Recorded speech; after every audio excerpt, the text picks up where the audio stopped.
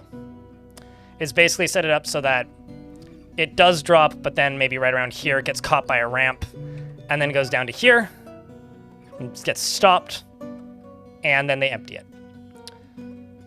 So that's what this is. I'm already smelting some hematite ore. We're getting some iron made, so that's that. We do have marble, so I'm kind of thinking about just separating that out into its own stockpile, and we just need to get charcoal. So that's kind of the plan for down here. I don't know what word you're looking for here, Tapioca. Excited to see a fun new fort. Yeah, me too. Curious to see where it goes. If you mean the guild, it's valued up enough because the request is for 30,000. We just don't have a very good broker. I wasn't gonna do an airlock. What I was gonna do is how do I put this?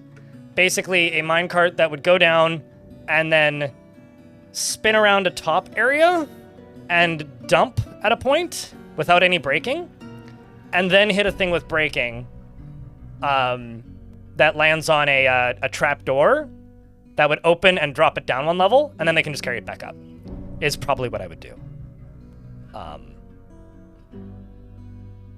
And that wouldn't be too hard. Holes next to the staircase scare you?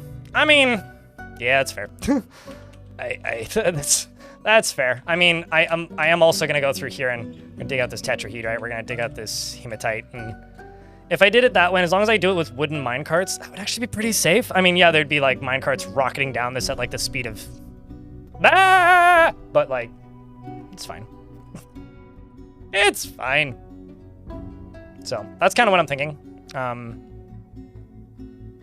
So this may actually get changed slightly, but now that I've got it mostly built, I can honestly do it pretty safely. I just need this done. This is the thing that truly scares me right here, right now. It's just these two. All right, so that's now done. I think I'm gonna farm down here. I think that's one of the things I'm gonna do down here. So let's get some seeds down into here. Chat, what's a common design thing that people do in Dwarf Fortress that scares you? Because clearly my my stairs in this area are scaring people. So what's something that I normally do or you see other Dwarf Fortress players doing that scares you?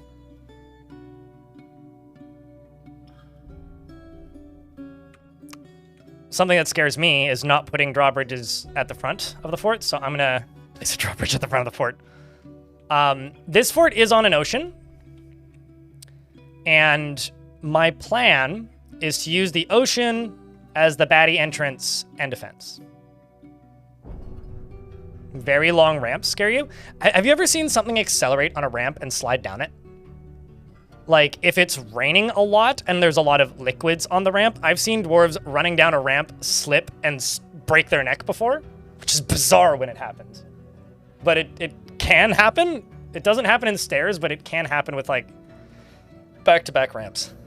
Yeah, like I had in that pit fort. It was so strange. This is maybe that's maybe one of the weirdest forts I've ever built. When dwarves just, like, start dying out of nowhere, it's like, huh? What in the hell?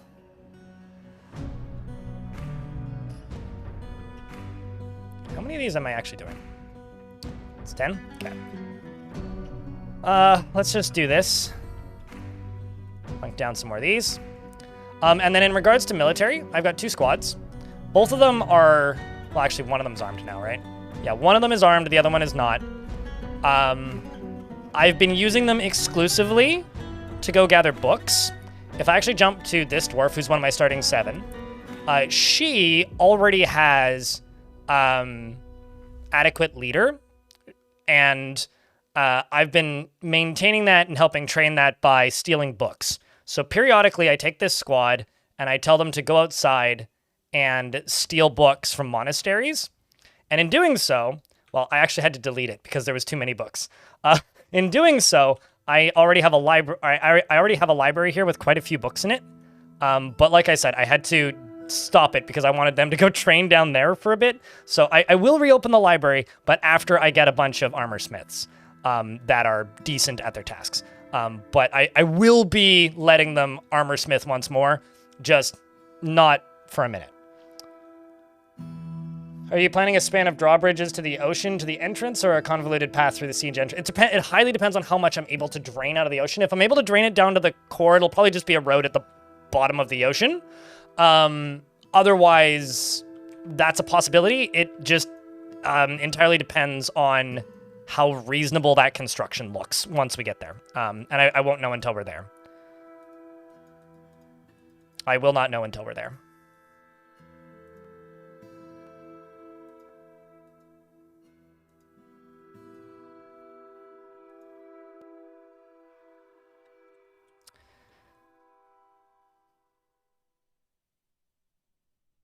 Ooh, I know how I'm going to build this.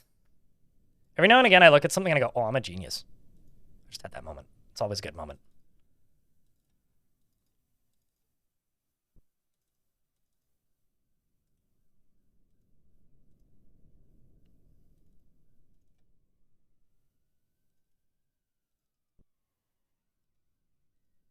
The problem is going to be like, how do I stop the bad guys from just like Not directly digging into the, but more or less just how do I stop them from digging into the fortress? That's going to be the concern.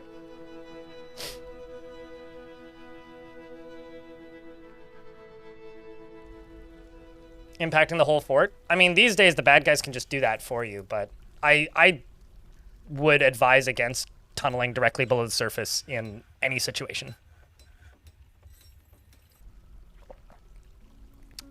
Leaders, tactics, and ambushing is what's used for invading, and the leader's skill also helps them get elected as mayor. It's one of those skills. A human caravan from Gilnick has arrived. Where's Gilnick? What is Gilnick? The Union of Catching. Oh, so are they like the anti-union busters, or are they just union busters? Also, this merchant is 19 years old. What a young merchant. 22-year-old axeman. That is the oldest 22-year-old lady I've ever seen.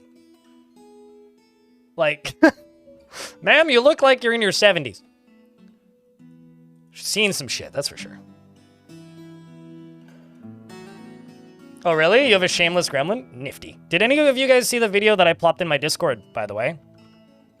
It has voices from myself, Krugsmash, Unchowder, and Krugsmash voices a gremlin that shows up and then immediately leaves. Also, Krugsmash uploaded a video this morning. Just an FYI to those of you who've been like, I miss Krugsmash. He uploaded a video this morning. Go watch it.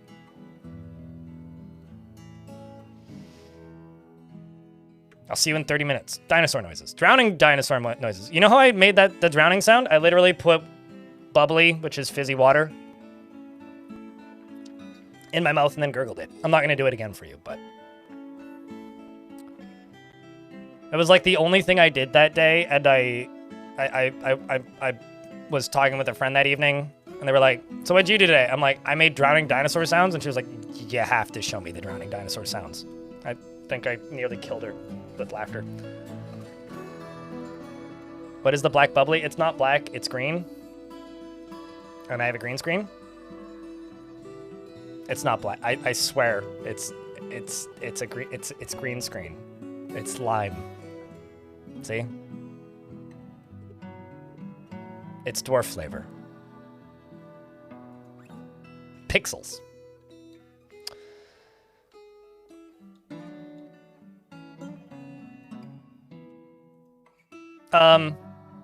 Well, then it would need to be celery, no? Because celery is like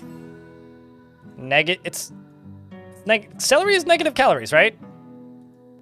Right? I don't actually know how I got a figurine, but somehow I got a grown figurine. Did the elves lose a figurine on the way out?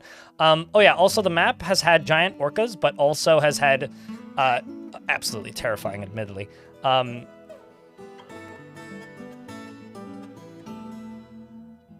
It has had the absolutely, yeah, I think the elves dropped a bunch of stuff. Cat's Eye Altar? Ooh.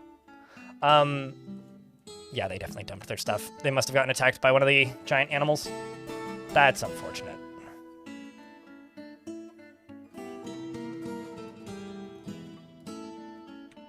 That is unfortunate.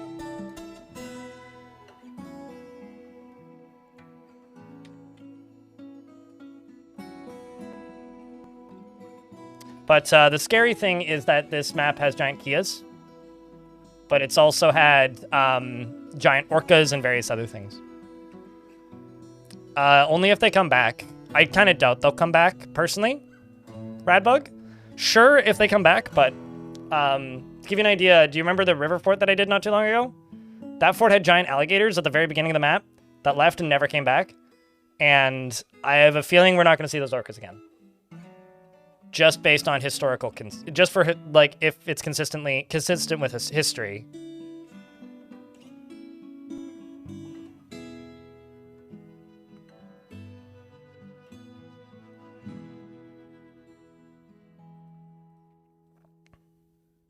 I wonder if they do that actually, Sigil, because my last fort was kind of built in a way where they would be tempted to punch holes in things that would cover them in lava, and they didn't.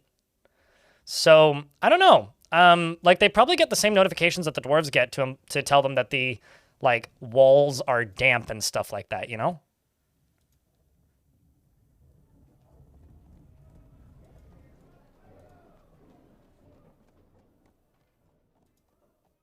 Okay, never mind. A lot of these are way too fancy. I'm just gonna grab the leather. I'm gonna grab the cheap wool. Grab the leather. I'm gonna grab the anvil. Let's grab the fish for some food variety. Let's grab the veggies. Wait, never mind. Not gonna do that because I can't afford it.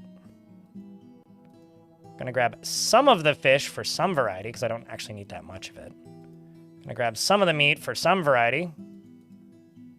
And try and trade. Done.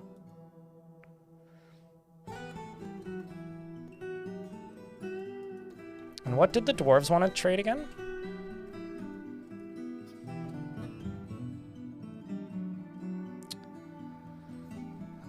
They want drinks and anvils. I think I could just keep 10 iron anvils.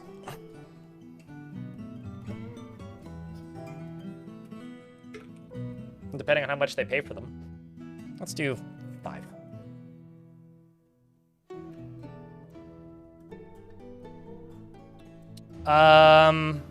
It's in lava melt now? I mean, what should you do with it? I would put it on a pedestal in, like, a temple or something that needs room value. Because on its own, it will be very annoying to use. Because it'll require you to... It'll quite literally require access to arrows or a consistent supply of arrows, which is going to be really annoying to get your hands on consistently.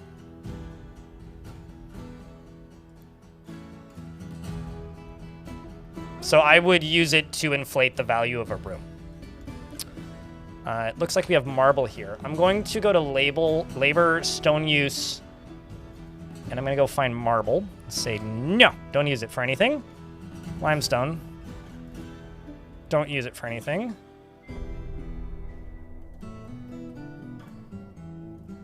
Yeah.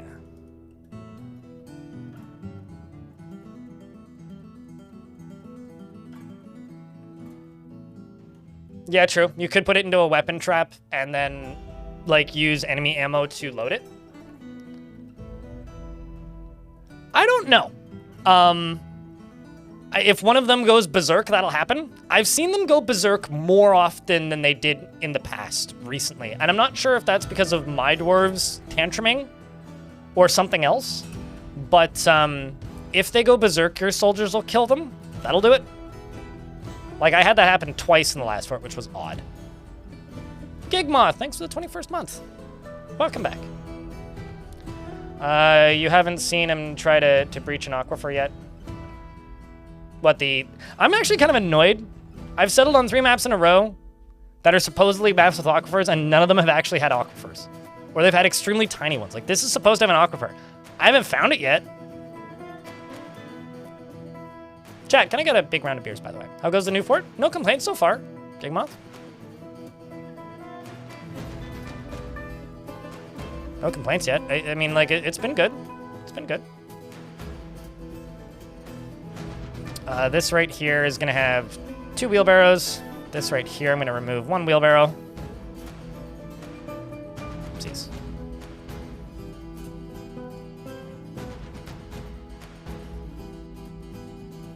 I may also change the orientation of this slightly.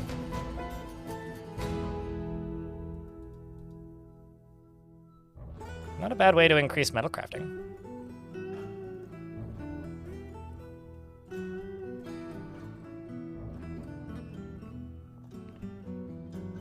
And others go like 20 deep. Yeah, no, totally. Like they're all over the place.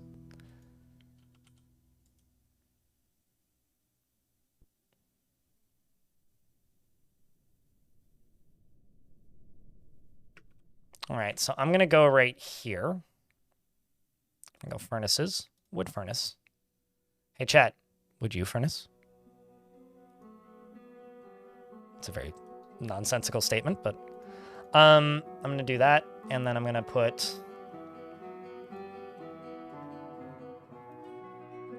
some blocks down here. And I'm going to go back up this layer. And I'm going to put a stockpile right here. This is going to be my seeds stockpile. That's going to be for underground stuff, so plump helmets. Pigtails. Cave wheat. Sweet pods.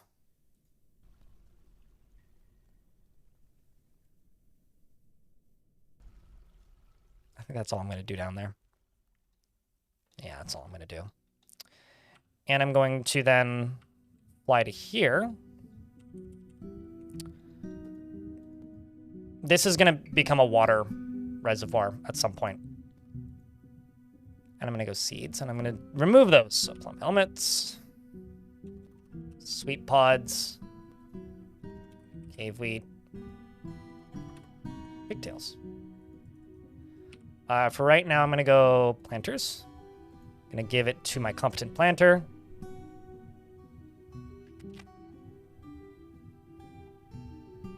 And Unk the peasant. Maybe Muthcat. Well, let's actually just go with Muthcat.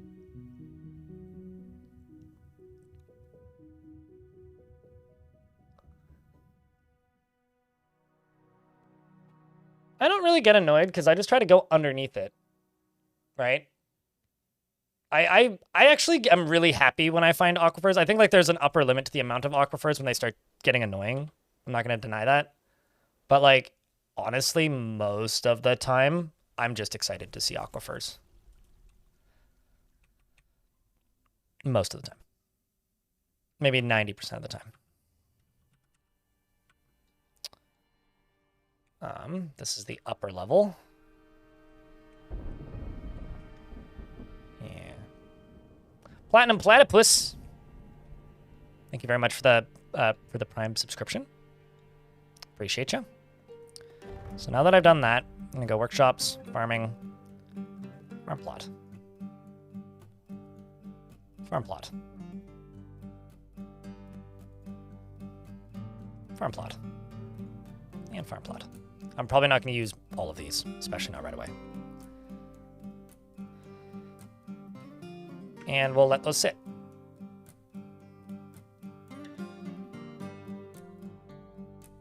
It's just a bit of a nuisance. Certainly, like if you're building something and you're planning something and then, you know, it shows up and then ruins it, that does kind of suck, but I don't know. I think make rock blocks is going to be limited to 2 workshops max.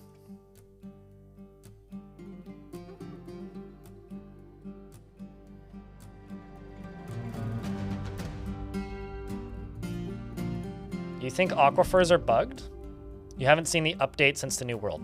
Interesting. I mean, I've definitely seen them, but they haven't been as intense.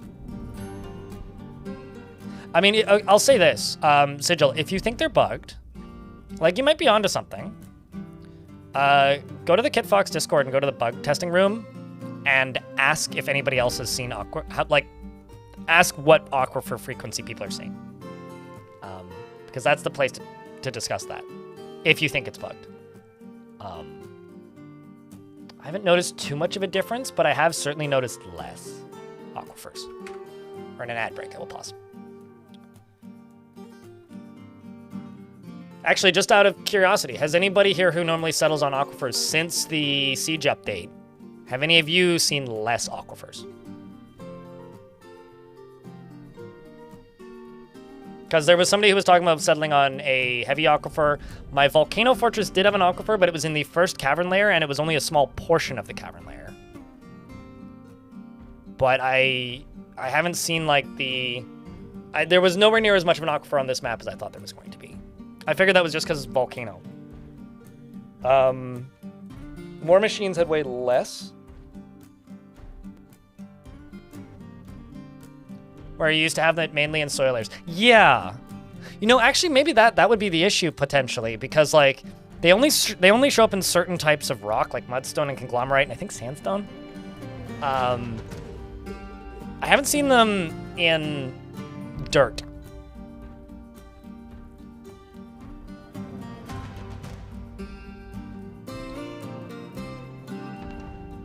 Starting late in 52X? Huh. I'm just gonna like ask Putnam. Or just mention it to Putnam. Put the bug in their ear. See if they say anything.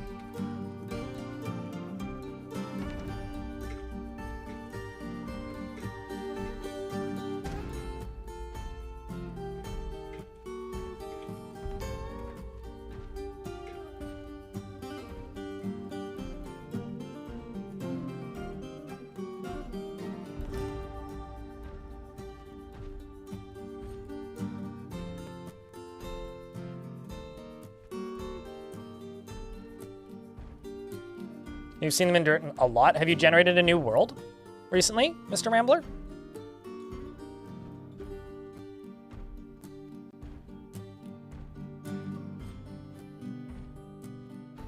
Because like we raided a stream last night and there was an aquifer like everywhere.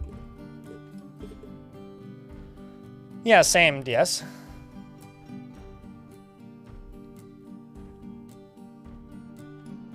Meanwhile, in YouTube chat, I ditched my... Actually, I will preface this. This is only relevant of a question if you are playing in a recently generated world. You've seen multiple? As in, like, settled on them and had to dig through them. Because, like, I've seen them in the overworld, for sure. Like, this map supposedly had one. It's supposed to have them in both biomes, both the surface... forested area and the ocean. Dug through the surface, no aquifer.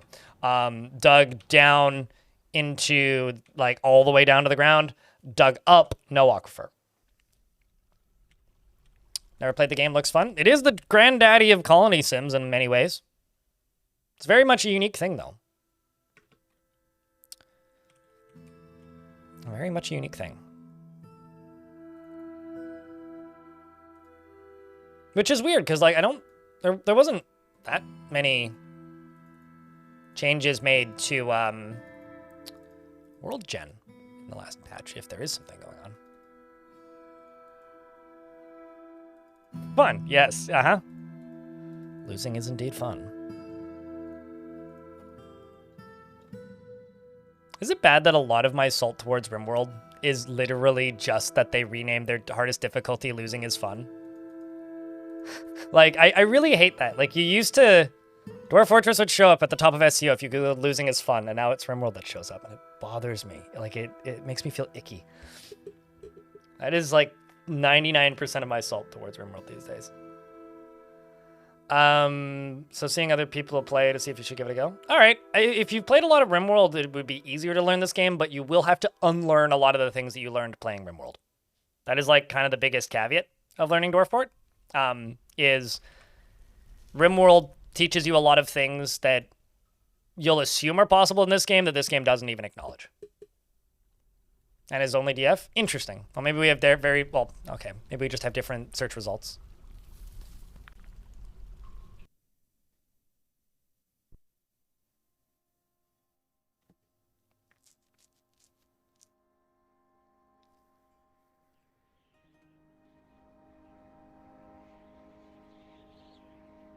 Didn't they also release a new version just as a new version of DF releases? Yeah, I mean, that's just me being annoyed for marketing reasons mostly. But it very much seemed that way. Your microwave died? Have you tried resurrecting it? Or giving it a green mushroom? Games that are very focused on competition do that, Zakadog. Where they'll be like, one game is like teasing an update for a long time, and then the other one's just like, day after that update's date is announced after they've been teasing it for a year, and then they're just like, here's a giant update that's paid. And it's like, yeah, they've done that several times. And it seems intentional, but it's impossible to tell.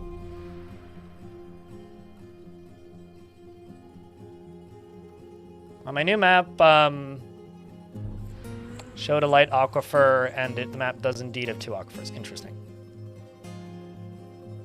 I haven't played RimWorld since 2020. I played RimWorld throughout its early access and really liked it, but I kind of hated it by the time it released. I have at least 12,000 hours in this game, and according to my Steam hours, I have like 3,600 hours on RimWorld, but I played RimWorld from the website version before it was on Steam for a good chunk of time, so it's kind of hard to say. So I would guess around 3,000 hours in RimWorld and over 10,000 hours in this game. I really like this game because it is very fundamentally different and it focuses on different things. Dwarf Fortress is focused on like the metagame. It's really sad to me when people say that like RimWorld has better character development, because I think that's fundamentally untrue. This is a game about mechanics stacked on mechanics. It's like a giant card castle. You have extremely detailed character personalities that slowly get contorted over time, kind of in the same way that like Crusader Kings works, but before that. Well, actually, maybe around the same time. Kind of in the same way that Crusader Kings works. It's a much larger scale. You can run multiple forts in one world. You can explore the world in adventure mode, but the mechanics in adventure mode are rather limited. It chronicles all of the history from each world. If you want a really good example of like what the history is like in this game, or like what the character development is capable of, I would actually humbly shout out one of my videos where I follow one dwarf for 10 years. Because it'll show you like how crazy the character generation goes. I mean, obviously I'm manipulating it in that video, but it is a very, very deep game that is very obtuse and feels more like playing D&D with yourself rather than like a balanced strategy game, if that makes sense. The game recently got a lot harder and is quite difficult mechanically with sieges as of now. But is still a very contortable game.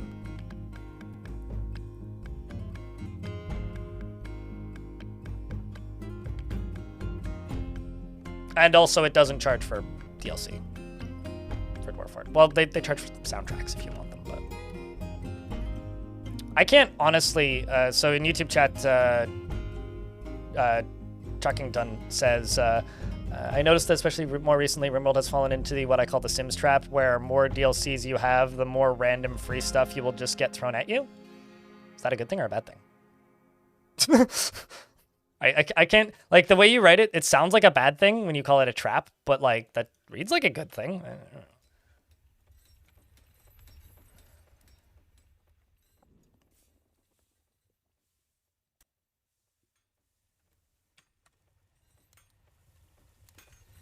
And I'm just setting this up so that if we have less than 5 beds in the stockpile, they'll just make 5 beds. And let's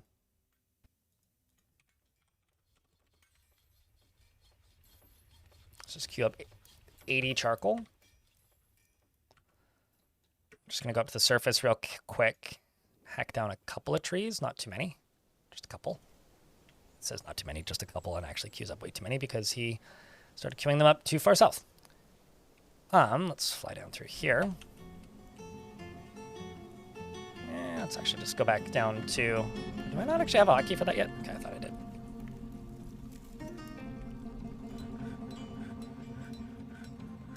Let's go to here. Yeah, I don't know.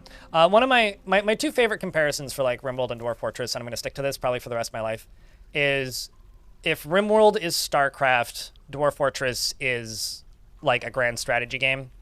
If RimWorld is Minecraft, or if RimWorld is Terraria, Dwarf Fortress is Minecraft. But actually, you could kind of go either way with that. It's like they both come from similar ideas, but have completely different executions. Like if RimWorld is Tarkov, then Dwarf Fortress is Commandos. But nobody's played Commandos probably, so.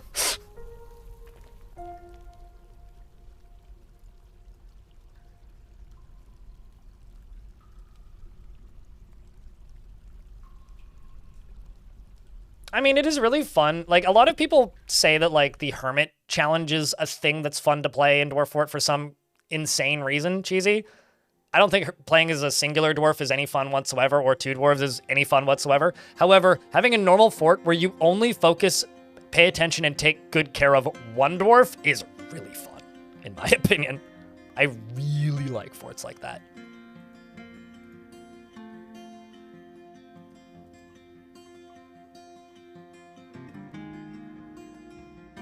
They're quite a lot of fun, but it was quite slow. Old franchise, you know? It was a different time. I'm gonna make me some Infini stockpiles.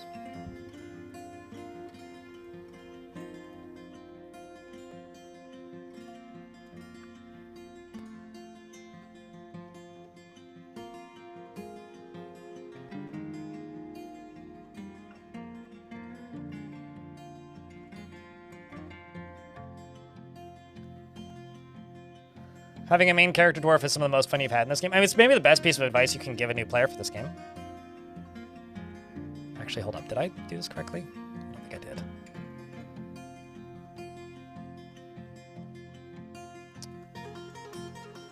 There we go.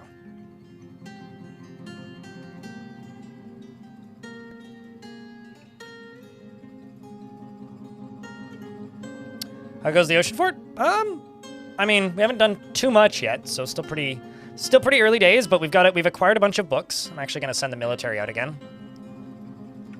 We've acquired a bunch of books, and we are acquiring more books. I'm working slowly on building up defenses. Actually, hold on. Did one of you...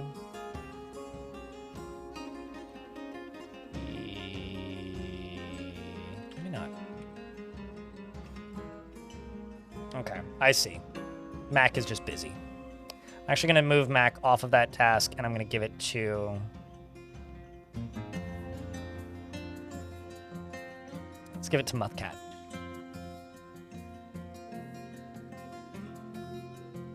Is underwater, obviously? I did do that in one fort.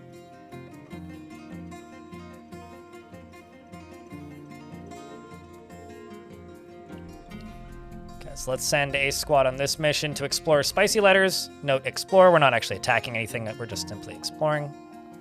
I'm going to abandoned and destroyed sites to acquire items and artifacts and books, mostly books.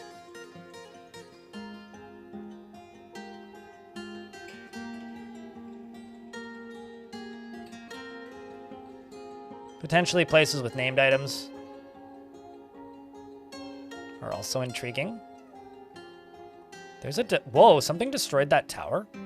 Hold the fucking phone. That was a Necromancer tower when I started.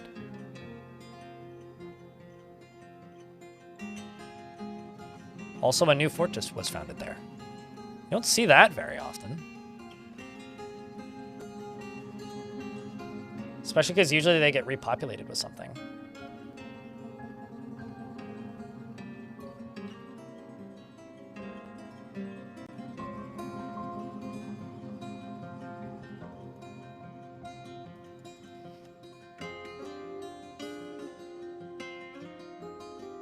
That's almost always the case. Can they invade you from there? Yep, but because they're not nearby, they won't invade me until I have enough population for them to know that I'm here. Aw, the puppies are sad that I'm taking their parent. I followed them to the edge of the map. How adorable.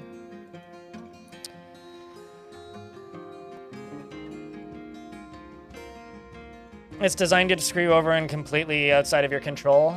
Randy, Cassandra through pure malice. Yeah, I don't know. I try really hard to make this stream into not a let's have grievances towards RimWorld stream. Because, like, I think back in the day, I used to poke a lot of fun, and I still do sometimes.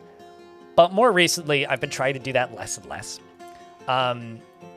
Purely because I think, like, it doesn't really help anybody. Just kind of pushes some people away from this game and doesn't really... I don't know. I think, like, rising tide raises all ships in more ways than one. And personally, I feel that just airing grievances doesn't really do anything of value for anybody. And I gotta say that, like,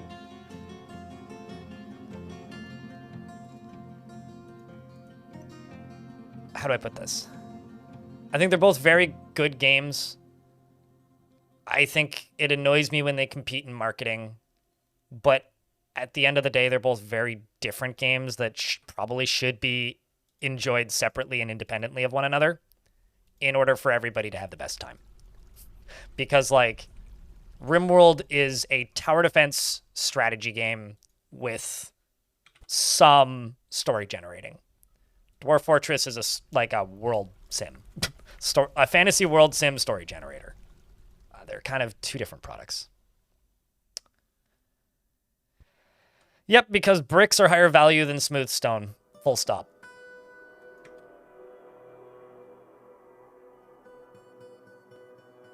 Yeah, I mean, RimWorld is, like, I realize some people think that, like, calling a game reductive, or calling a game a tower defense is, like, insulting, which I think is exceptionally silly. But at the end of the day, a tower defense game is just a game that focuses on you defending a space, right? And I think that RimWorld is very good at that. And I don't think that's an insult. I've had a lot of fucking fun with some, like, with some tower defense games in the past, so. Okay. I need mechanisms right here. I don't need to do that from this menu, but let's just say rock.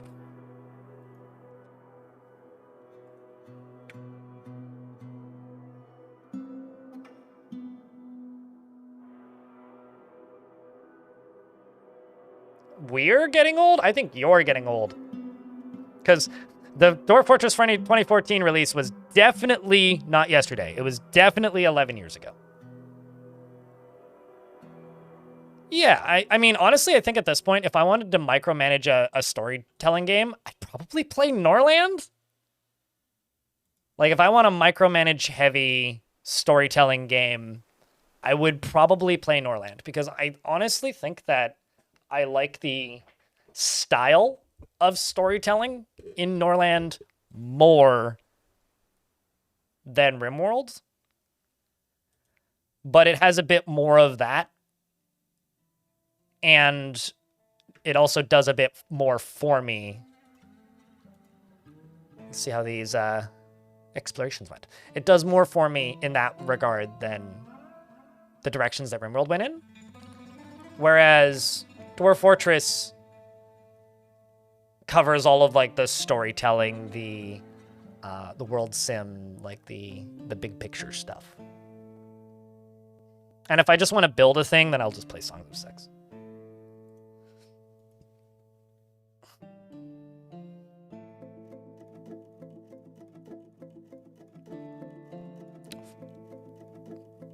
Was looted. Tussler Fluckenslented? That looks like an artifact.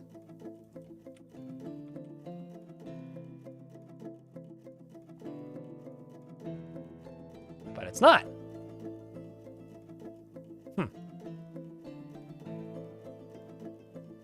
Nope, definitely was a book. For Dwarf Fort, none of them have been, like, updated to a point where I would play them again.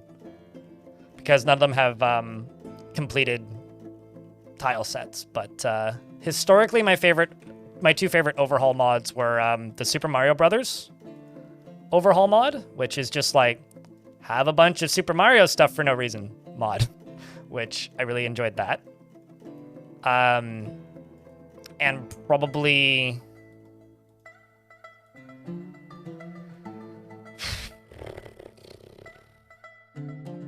thinking.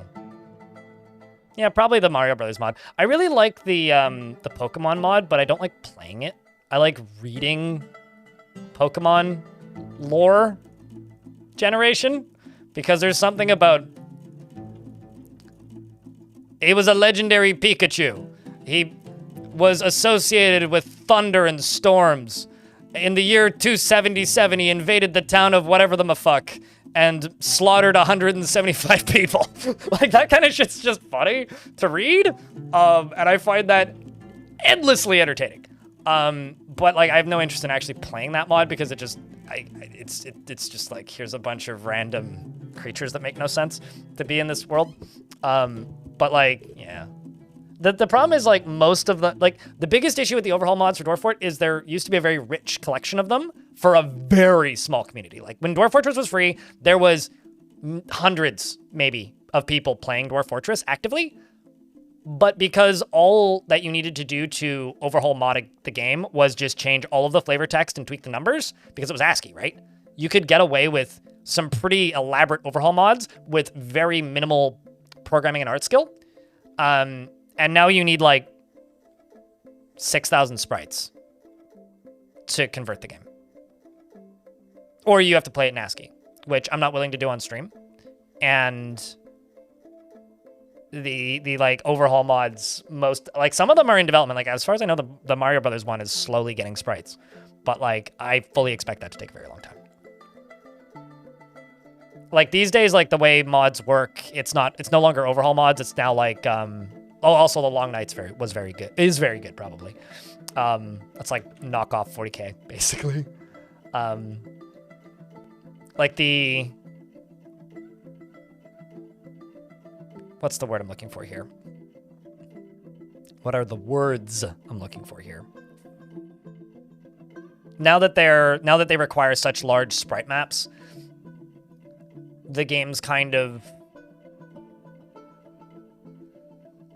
the community isn't big enough to support mods of that scale, so the main mods that you see now are, and this isn't like a knock against them in the slightest, the main mods that you see now are like a whole lot of small piecemeal mods. So like this mod changes what these sprites look like. This is a package of weapons. This is a this thing. But like the big overhaul mods, there really isn't any. I guess like Master Fork is coming out, but that's like a rebound. That's like the FTL fan balance mod for FTL. But oh geez, I forgot to turn off barrels. I like to not use up all of my bags. I have a bigger stockpile instead. Oh well. It's more of along those lines than, you know. Sure, Darius, yeah, I guess. More armor variety. Like, you practically need a team to do it now.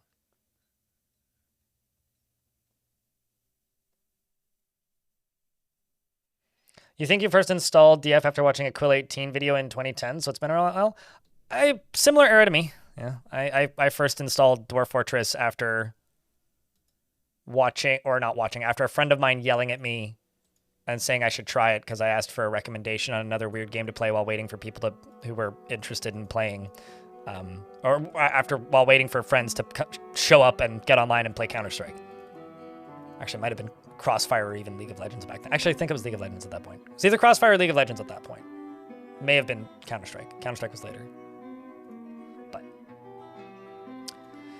When I was waiting for people to get on Vent, or TeamSpeak, I was playing, or trying to play games like Dwarf Fort. Gonna make 3 infinite stockpiles here. 1 for wood, 1 for ore, and 1 for this stuff. I think we'll do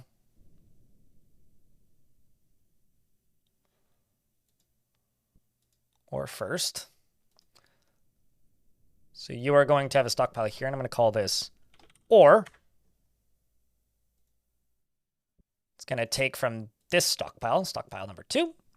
It's going to load metal ore, and it's going to just automatically dump when loaded.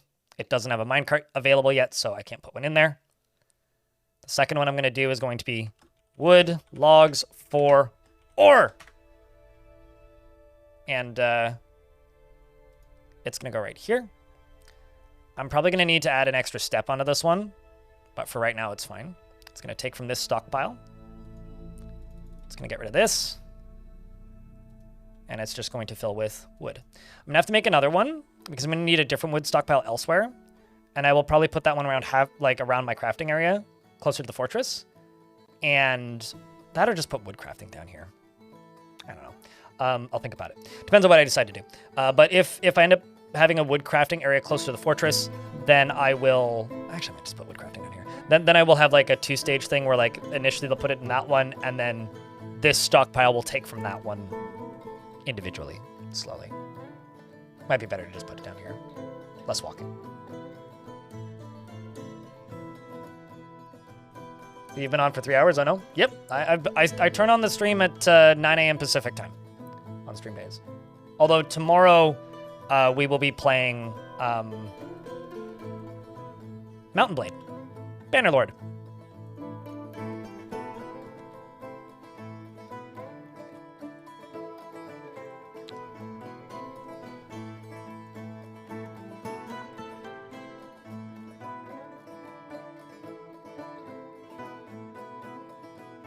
Gonna load these.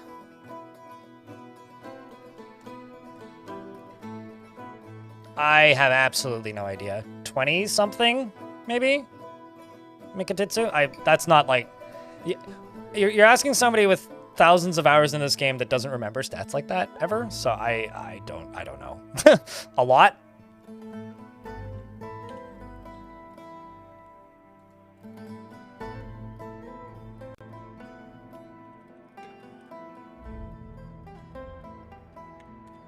Let's make 3 wooden mine carts. Let's make them all out of pecan.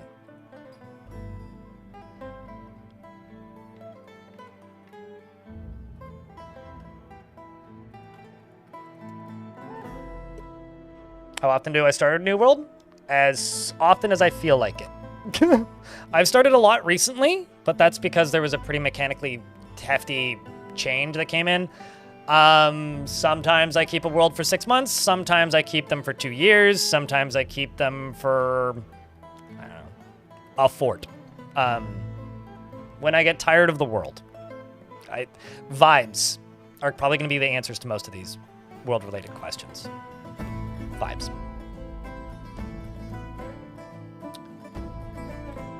Everybody will see. Wait, hold on. Are you asking, do they siege or have the sieges been changed? Because all of the factions have been affected by the siege weapons or by the siege update, if that's what you're asking. Necromancers siege, humans siege, other Dwarven factions siege. You can, like, if there's more than one Dwarven faction in a world, you can play as one faction and then invade your own fortress. Like, everybody attacks you if you attack them. Elves attack.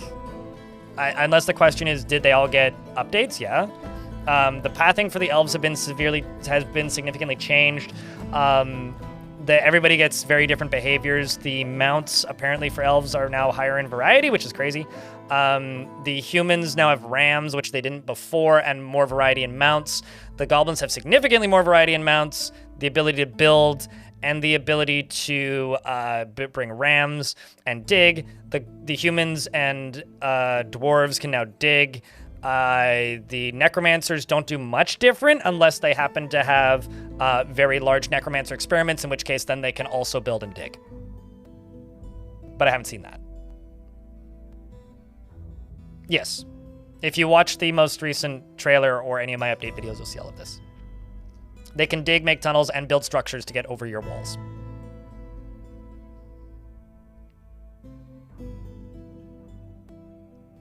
Although I haven't done enough underground forts since this update to see a ton of the digging. Most of the forts I've built have been the ones where they would build up and over.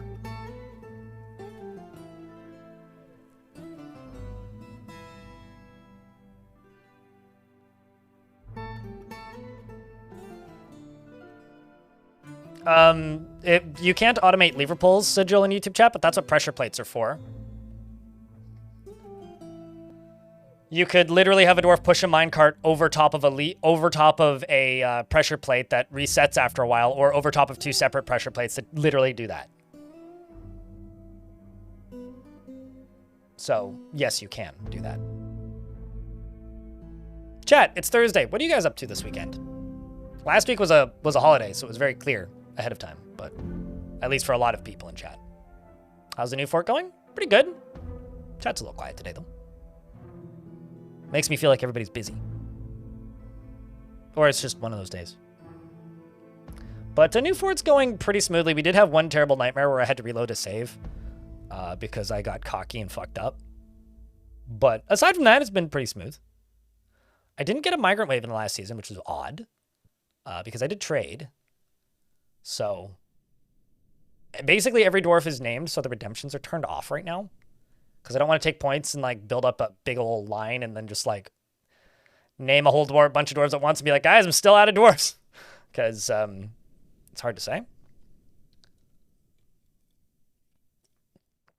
I haven't made sushi at home in a very long time. I used to have all the stuff to do it. I think I still have some of the stuff to do at Vervolts, but it's been a long time. I used to make like homemade California rolls and stuff. I made vegetarian sushi while camping once and got some of the funniest fucking looks ever from the people I was camping with. So I was like, I don't know, I need an activity for the next 6 hours.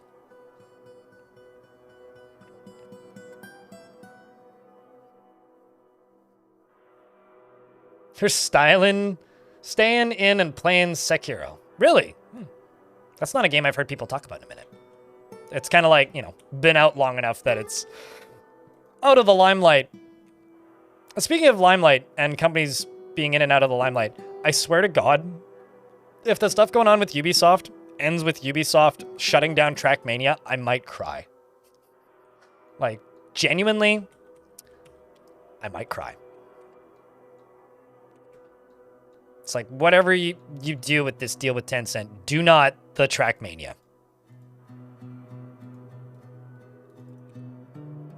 Mostly because how dare they shut down or threaten the significance of France's national esport. And also the only multiplayer game I actively play. I haven't even played in the last season and a half, but it has been a while. Although the older Trackmanias are mostly just custom servers anyway, so I think those games will live on.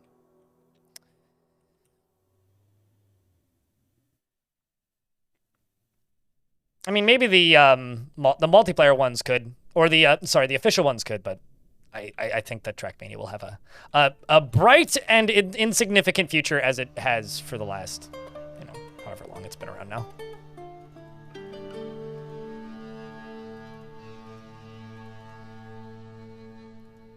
A bright, albeit insignificant existence.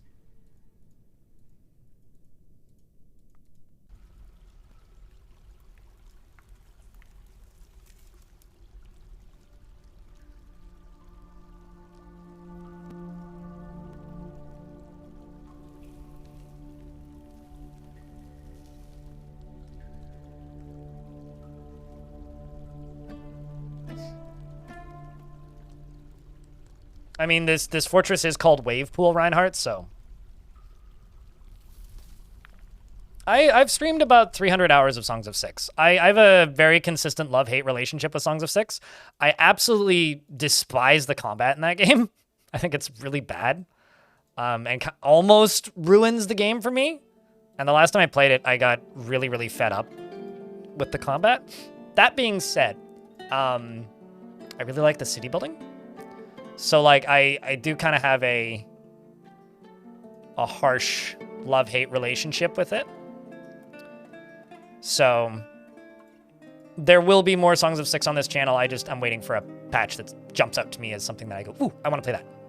So, whenever that happens, we'll play more Songs of Six.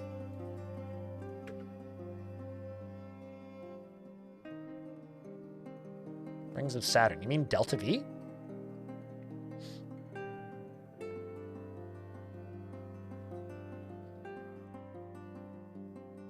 Ubisoft split into two companies, Rage Piglet, and then, like, sold a majority of the company to Tencent recently. Right. Gotcha. Yeah, I mean, Delta V was a neat game. I kind of got bored of it when the story got going, which maybe says more about me than the game, but... Yeah, Eric, I know. I guess, like... For a while there, I was like, I'll play Songs of Six when it's released, like when it leaves early access. And then the dev was like, actually, I'm going to take another 3 years to finish this. And I was like, all right, well, then I guess I'll play you. And because like it was like supposedly supposed to be done with early access, not like kind of like last year. I think it was like 2025 or something. He was hoping to be done by. But I don't know. That's a game that I play in fits and starts here and there. Right now, I'm just very, very deep in Dwarf Fortress because of the Siege update, and combine that with me also like kind of falling a little bit, not a lot, but a little bit back into Mountain Blade. That's kind of where my interests are at the moment. Is like 70% interested in Mountain Blade.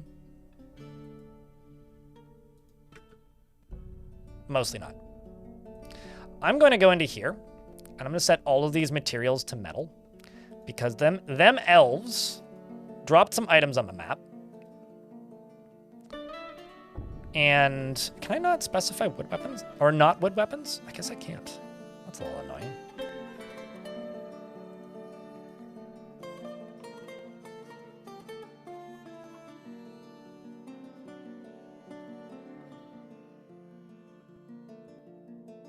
No, okay, I can. I just have to do it after the fact. Individual choice weapon melee. Okay, so if it's individual choice melee, I can't specify material. That's a bit annoying, actually. But I could just be like... Okay, whatever. I will just not do anything with this dwarf. And then just get some weapons made. Let's just do 10 pig iron. And then you 10 steel. And let's just go to these and go whoop, whoop, and whoop.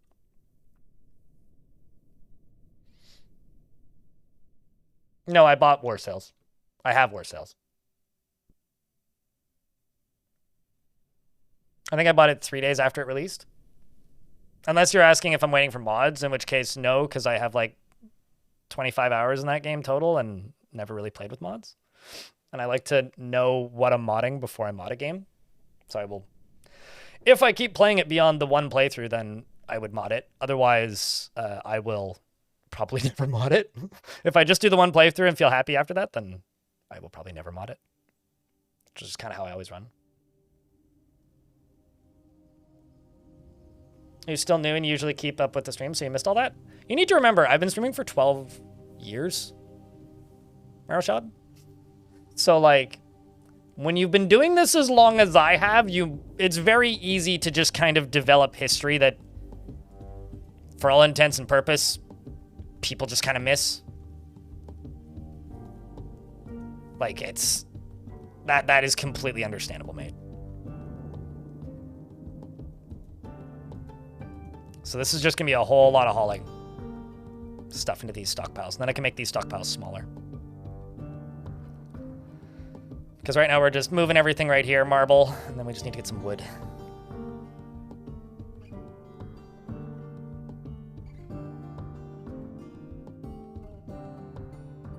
I don't know. I'm not, I'll be completely honest with you.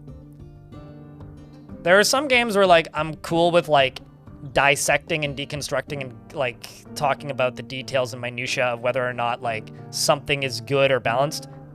I am not even remotely equipped to do that with Mountain Blade because, simply put, I played a shit ton of the original. I never touched Warband, never modded the original because I played it when I didn't have consistent access to high-speed internet. And I just like to enjoy it without having my enjoyment spoiled by people being like, it's bad for this reason, or this was better, or this was better. So let's just not. Congratulations. Well, cheers, Popped. What's up, dude? So I could care less what you have to say about war sales, Tapioca. Feel free to bitch in your own time. And I will too.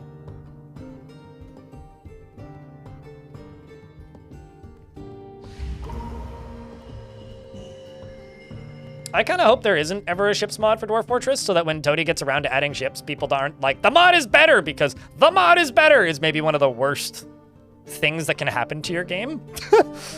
Genuinely.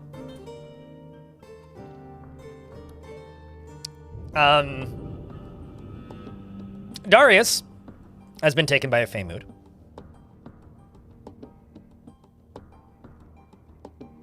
I'm just saying, Tapioca.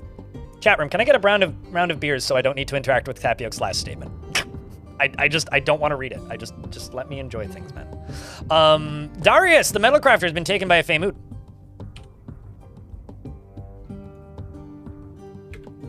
Everything is derivative.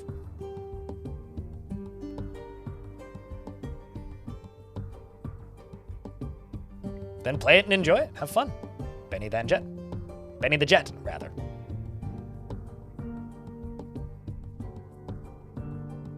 No, dwarf dig under ocean. Dwarf don't need ship. Dwarf don't need ship.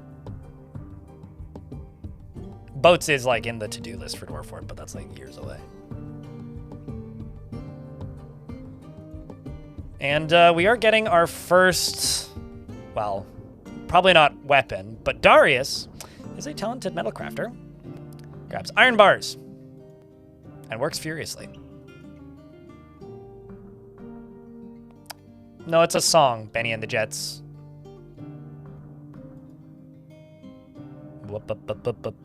Benny and the Jets.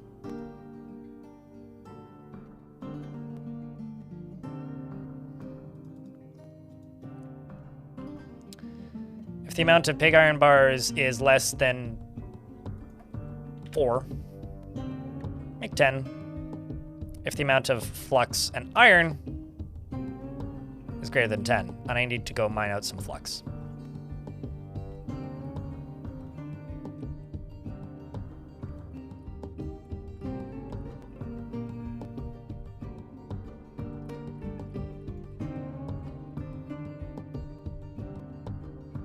Let's actually make this look less terrible. Benny and the Jets, piece of blind IRL lore about that song. It's my mom's least favorite song ever written. My mom hates that song. Like, you know how everybody has like that one song that they're just like, fuck this song. I need it turned off like now. I need to never hear this again. I will like actively get angry when I hear it. Like, you know, do you have that? Do you have a song like that, chat? Well, that's the song for my mom. Yeah. A little bit of family lore. Is this a new world too? Yep. We generated it yesterday. The only difference in the world gen is there is slightly more minerals. Maybe like 30 to 40% more. I mean, I feel that way about snow, but I like a lot of reggae. Take me down to the paradise. Yeah, that's fair. Yeah, I can see that. Actually, there's this one Luke Bryan song that I feel that way about, and I can't actually remember the name of it.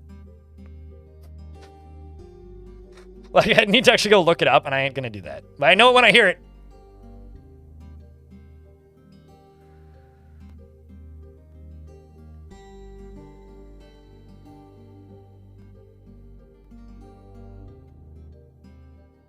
You some Dwarf Fortress players want ships. I ship dwarves. I respect it.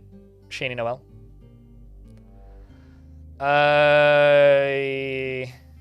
Wait, Paradise City was your alarm? Oh, wow. That's funny. Actually, you know what's a song that I hate with burning passion? I can actually never remember the name of it, but it's the Bring Me the Horizon song. That song irritates me because I used to love that band. And that was like the first album where I was like, oh, I don't like this. This kind of sucks. And then they got really, really big off the back of that album, and I was like, sorry. I mean, no, that's not Mortal Kombat, no. But, I mean, similar-ish riff, I guess, when I hum it badly.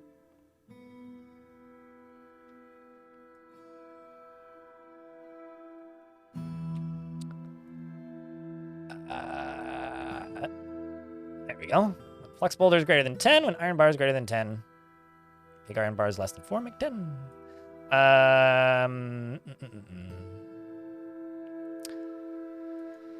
Steel bars when iron and pig iron greater than 10 make 10.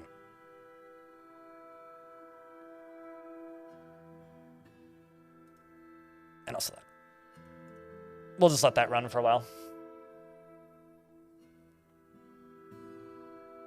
Speaking of Mortal Kombat, the Toasty guy apparently just retired. So good for him for having enough of a video games career that he's capable of retiring. That has to be an achievement, like in and of itself.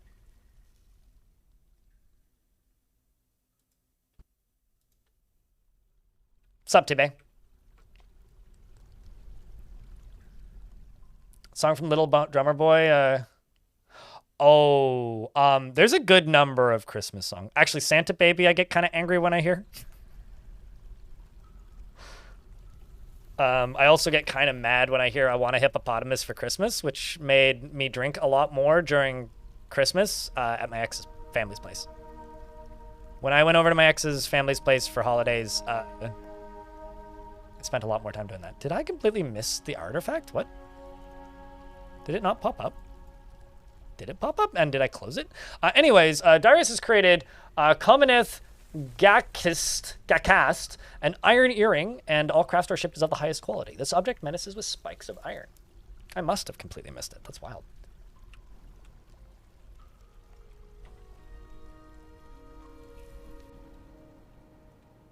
Let's get rid of these earrings and replace it with that one.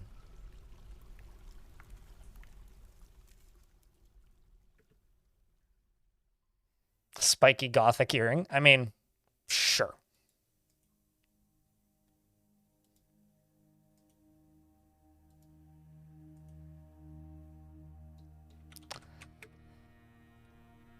And fuck it. We'll do it. So the way I'm going to do this, or the way I'm going to try and do this,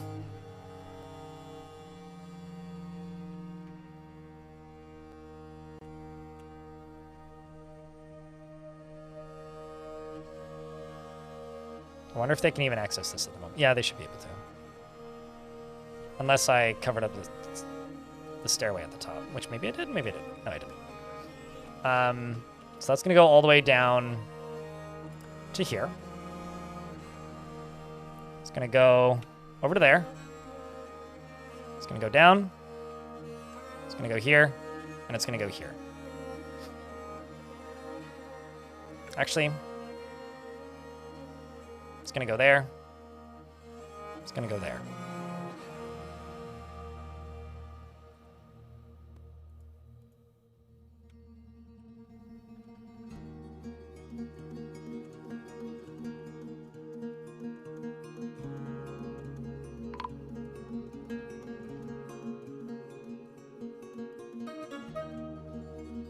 Good day, Romanoid. You keep having artifacts get stolen from the middle of your fort without anyone noticing, and you're really questioning your dwarves' capabilities. Do you have lots of visitors, and are you positioning any guards near your artifacts? Make sure that your dwarves are near your artifacts so that they see them being stolen, if you're going to do that. So they wanted drinks and anvils. So I made them some anvils. Let's do some trading.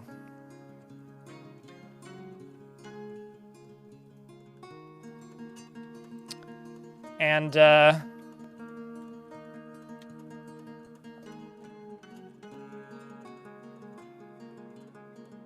sell a couple things of wine. Maybe a peach cider.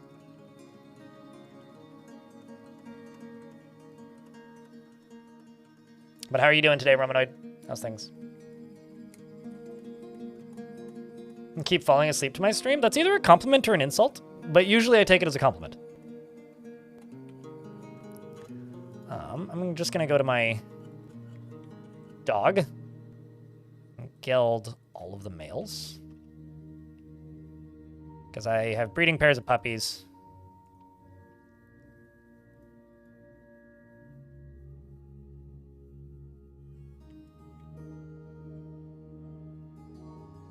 Oh, is that why everybody's getting sponsored to play Total War all of a sudden? I logged into Twitch this morning and looked at my following list and noticed that like a third of my following was streaming Total War and getting paid money. And I'm just like, what? None of you play Total War. What's happening? Makes sense. Yeah. And station guards to it, but they still stole it undetected? Wow. So that means that, like, lots of people are in on it. Like, the thing is, like, the crime system is really neat, Dead. It's just, like, impenetrable even if you play a lot of this game. Like, it's not that it makes no sense. It's just there is a lot going on with it. Maybe too much. And the UI/capabilities of the player to stop it is not finished. Like, that was a system Tarn was working on before the Steam version was released, and then Tarn took the 2 years to make the Steam version and released the Steam version and hasn't gone back to it yet. Because then, you know, they had to get the adventure mode out and then do all the siege stuff. Also, can I just say, the time for all the siege stuff was really fast when you actually think about it. Adventure mode released in January, right? Like the initial release for adventure mode was April for the beta, which was unfinished and not ready for public consumption. Released into the game in January, I think. And then by like October, we got all of the reworks for ranged combat for Mark's Dwarves, the colored beasts, the dye stuff, and the siege stuff. Like, that's kind of a lot, actually, when you think about it, for Dwarf Fort. That's a pretty good payout for some lower end stuff. So I requested dyes from them. And it looks like they did. Wow, that was expensive.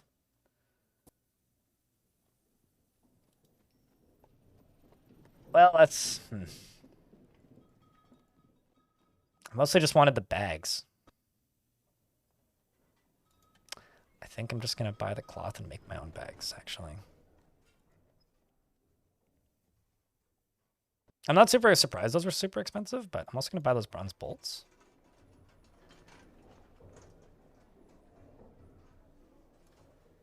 Some cranberries. And some cheese.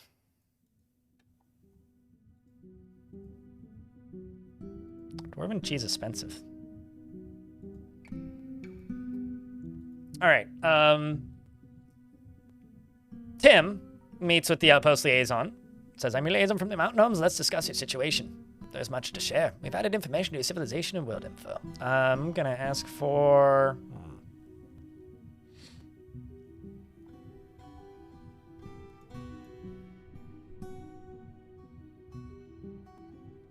bags.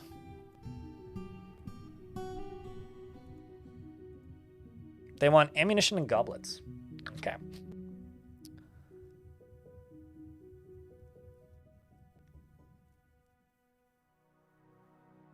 Nothing, because you have everything. Linux Unix. Specific gems that you may run out of, maybe? I don't know. I don't generally settle places that have everything. Books, maybe?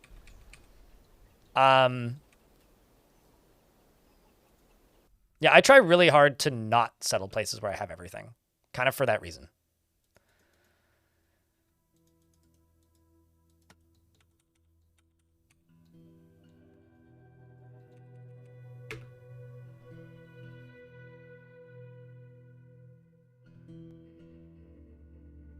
You started playing in January and you honestly feel spoiled with this content? Yeah, I don't know. Like, when people talk about Dwarf Fortress patches being slow, I like to remind people that back in my day, which makes me sound like an old fogey, but we didn't get a patch from 2017 until late 2018. Then we didn't get a patch from 2019, and then we got one in 2019 pretty shortly after that. We didn't get another one until 2021, and then we didn't until the beginning of 2021. Then we didn't get another patch until the Steam release, which was some mechanical changes, but mostly just graphics.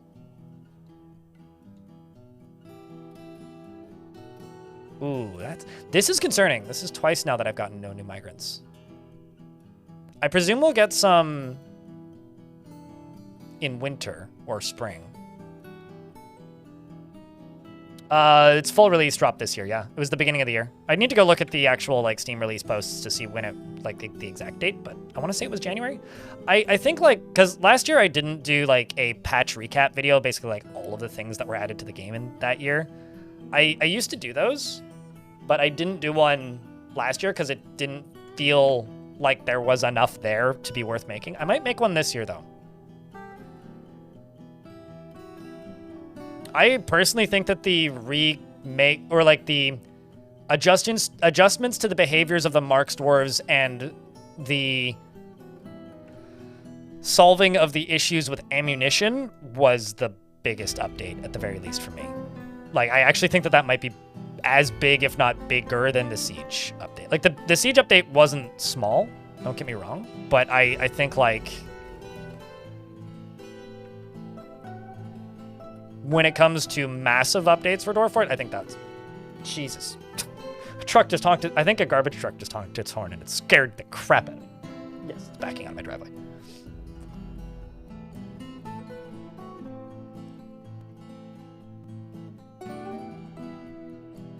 Yeah, I think I'm like leaning that direction now. I will say I like to have sand or clay. I like to have either iron or at least one other metal, unless I'm doing no metal. And although I do genuinely wonder how possible that is these days. And that's about it. Like one type of metal that can be used as a weapon, and sand or clay. That's all I really require. It's the ideal size of fort for me. People keep asking questions where legitimately I could bullshit an answer for you, but genuinely, whatever I feel like playing. Sometimes I feel like playing a fortress that's giant. Sometimes I feel like playing a fortress that's small. 5x5 maybe? It's probably the one I end up on the most.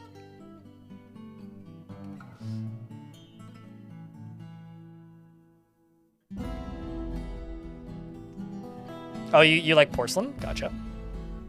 Just like making jewelry in Dwarf Fortress? So good to get rid of shells. I hate shells. Avoid shells at all costs. Scourge on society. Okay, so I'm gonna go one layer beneath this. And down here is gonna be crafting, and I'm gonna channel up so that you can see up and into this area. I'm also gonna dig up and put some bedrooms up top here, or maybe some other rooms up top here. But like, this is kind of how I'm thinking about building this fort. I might make another way down over here and then make another circle. So fun fact about the way Strange Moods work. They will only request items that you've had in your fortress in the past. So if a Strange Mood requests a shell, it means you've had a shell in your fort at some point. At which point, curse the name of the Forgotten Beast that dropped a bunch of shells in your fort.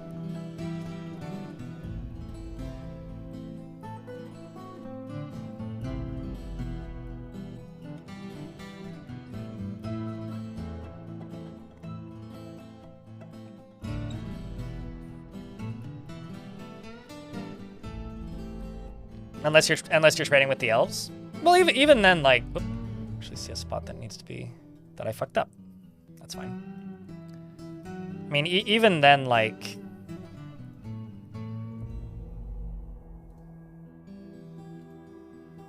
if you have an even remotely decent trader, it'll pop up as red. I'm just gonna designate a bunch of stuff because we're about to get hit by ads.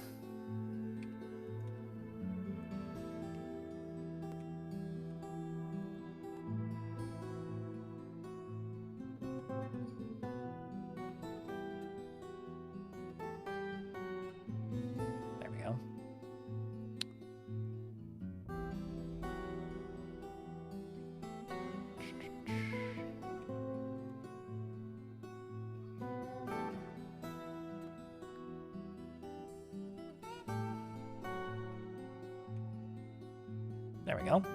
Except I'm going to pause these and pause these. We're in an ad break, so I will pause. Yesterday I had a strange mood that required bones. But since it was a new fort, never butchered anything, I guarantee you there was bones in the caverns somewhere. But I think bones are also one of the defaults. Like anything that like they'll obviously request bones if they're a bone crafter, right? Just like they'll request shells if they're a shell crafter, regardless of if you've had them or not. However, if it's like a metal crafter, they won't request shells for their sword artifact unless you've had shells. Does that make sense?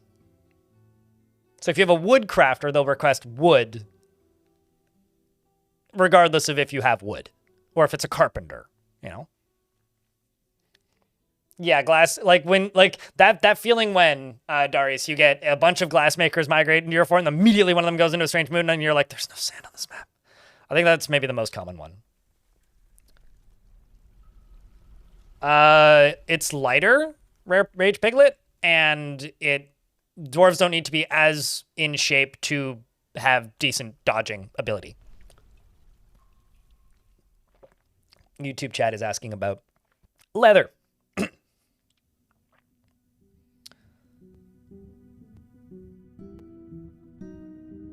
But they will ask for a rock. Absolutely correct. It's like when they ask for silk and you're out of silk, and there's silk in the caverns, but there's also a giant forgotten beast made of glass that breathes fire in there. And you're like, I don't know if that's worth it. A kid starting a craft store shop yelling, I must have bones. Oh, yeah. I too read Bone when I was a kid. It's a good book. Good series of comics. Chat, should I do stairs or ramps? Down into this lower level. This is going to look pretty dope, actually.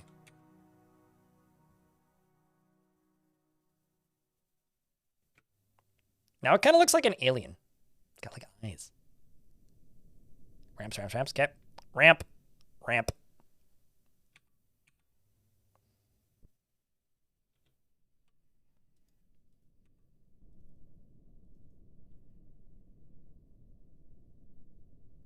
Looks like a snake to you? Yeah, it's kind of Cobra-y-ish. Like a Cobra's big puffy cheeks.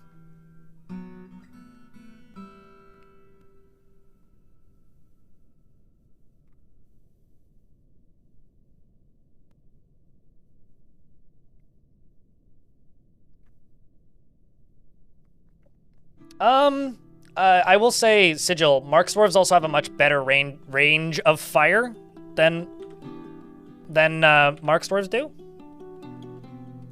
Tim, you have a guard dog, don't you? Have I given you a guard dog yet? I was going to give you a guard dog. There you go. So Tim now has a 5-year-old Cyril Rhodesees, who's socializing right there. Once I get a migrant wave, I will remake the thing. Water slide. It might turn into one. Hopefully not, but we'll see. Yeah, I haven't had any migrant waves the last 2 migrant wave seasons. I will re-enable dwarf naming when we get that. Oops, that I can turn off because we've finished trading. This dwarf was exhilarated remembering getting into an argument. I'm sure that you are well liked.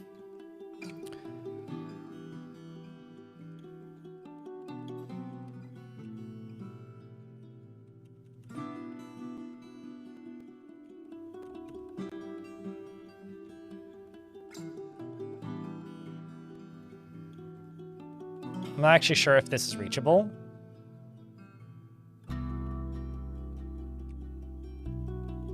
It is not. Okay, that explains that.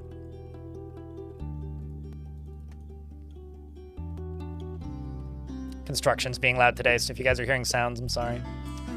Thankfully, they're not on my road anymore. They're like across the street and a block up, but they're doing something today that's loud, so I can hear it, but hopefully you guys can't hear it. Let me know if you do. If you do hear it, then I will turn down the sensitivity on my microphone. But it's like loud enough to be kind of annoying for me, but I will live. No sound? Alrighty. Well, this is all good then. I'm also going to just chuck a loom in here.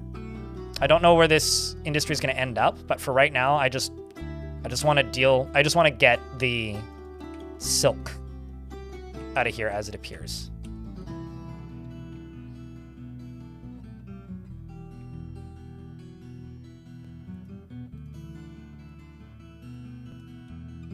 Okay, so this right here is going to get a ramp.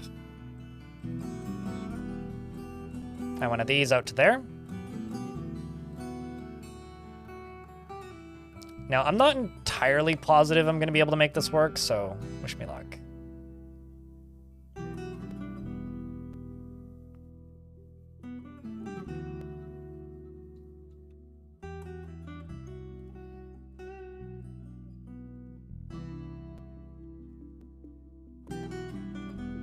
So if I built that, yeah, you just cancel that. Basically, I have to get rid of you and then make you just into a ramp.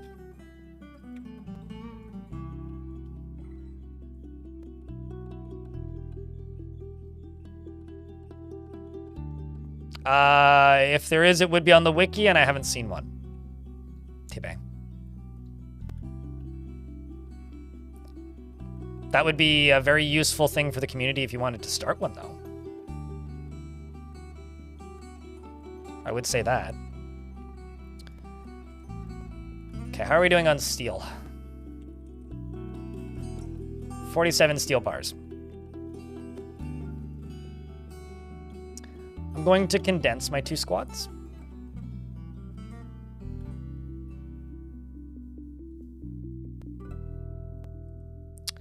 And I'm just going to do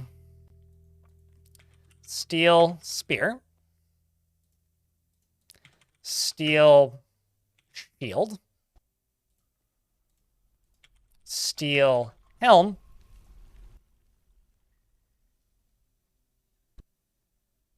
that'll be enough for the moment. We'll do breastplates and greaves and gauntlets next. Because this is like the entirety of my industry at the moment.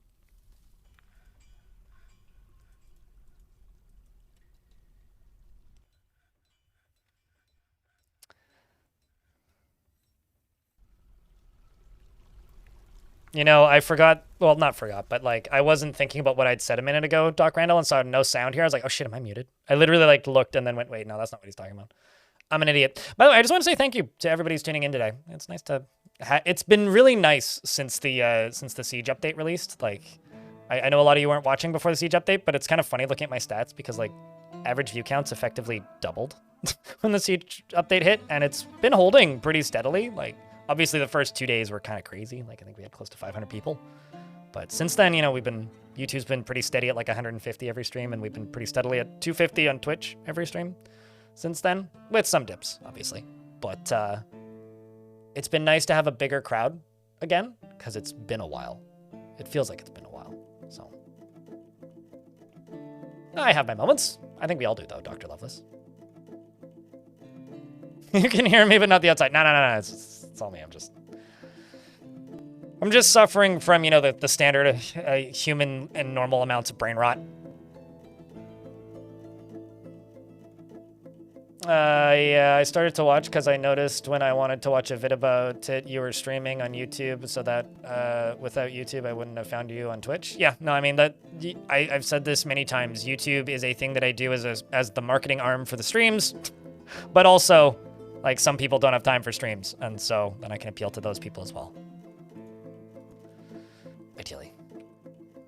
Or people are like, why does this guy show up everywhere when I look for Dwarf Fort? I don't like this guy. Make him go away. And then they can just block me like normal people. I once had somebody like state in my comments that they absolutely hated me and despised my shorts, thought my editing was bad, and thought that I was annoying and hated the sound of my voice. And I responded to the comment with just like, here's instructions on how to block me on YouTube. And they just responded with, thanks, based, thumbs up. I left the like. I was like, what the fuck? It's like not the response I was expecting. But also, just be amicable. It's like, you know, you can click the 3 dots and say, stop recommending this, yubtubs.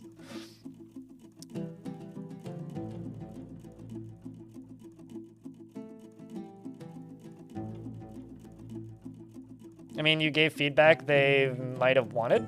Yeah. Trolls want to troll. I don't know if that's a troll. Like, I think that was a person expressing genuine frustration. But maybe I'm giving too much credit. Which is entirely possible. Now let's see if I can make this go up. 'Cause otherwise it won't roll.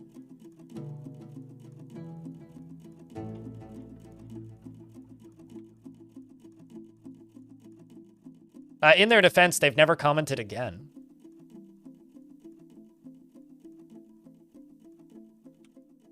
Actually, why don't I do this?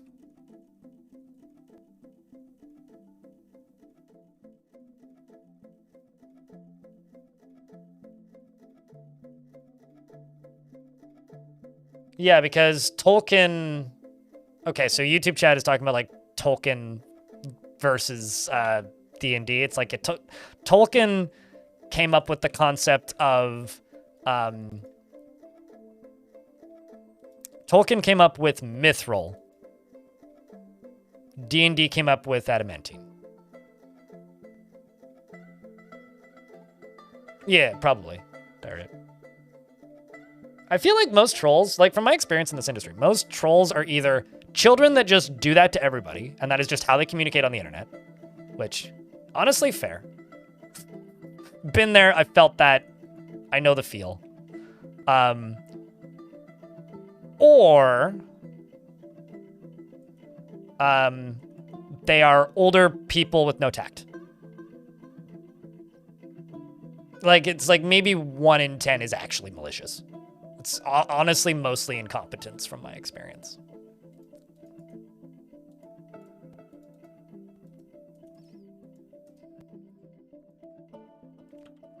Okay, so this top squad. There we go. Now we're talking. Now we're cooking.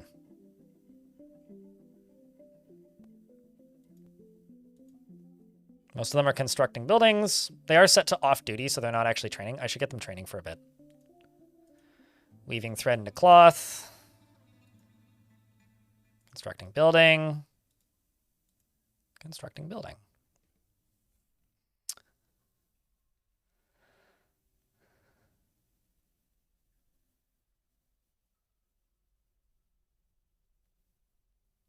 Hold up.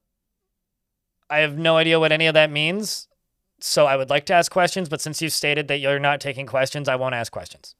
I will respect your request. Clockwork.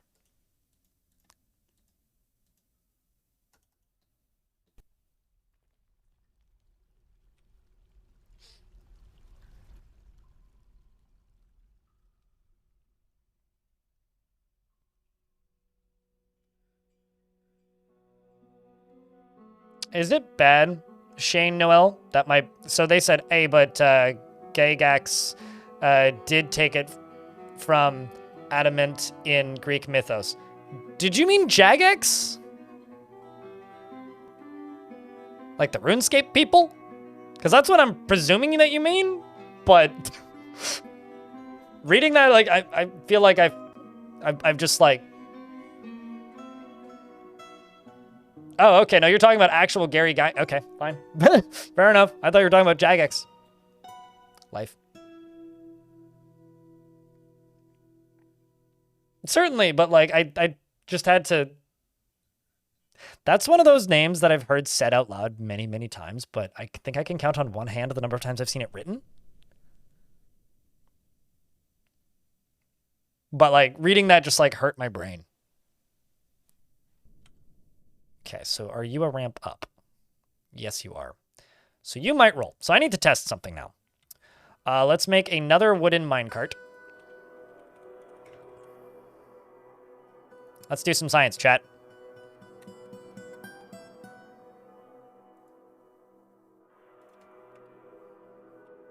First, we need to make a wooden minecart, though.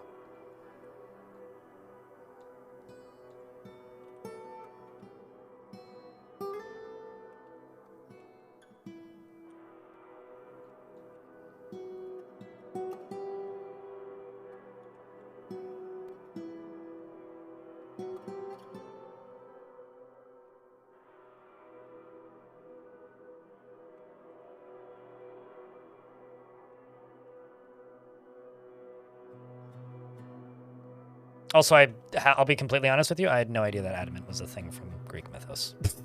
So, the more you know. You learn something every day. It's almost like we are all feeble, uneducated minds that have much to learn.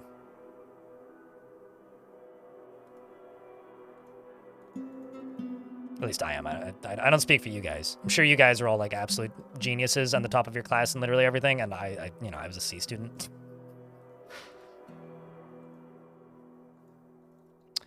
All right, let's just do that. And also this.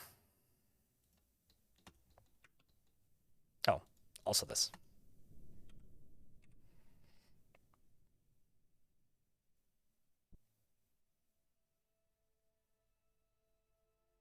Nice, Viking. Sorry, it's a natural response. How goes the fort? It's going. Is that a mad face? Not intentionally? I guess so, now that you point it out.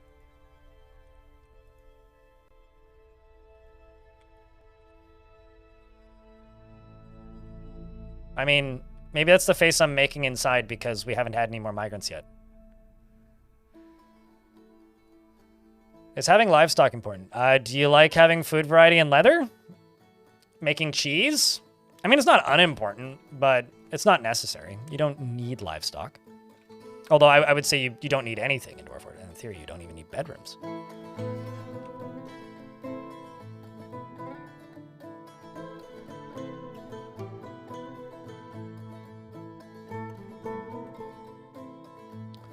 Okay, so we have now made a bunch of steel gear.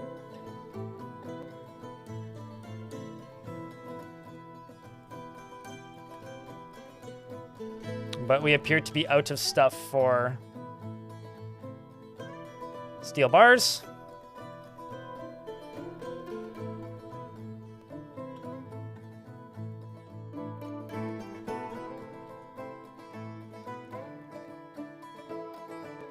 Don't have enough iron at the moment.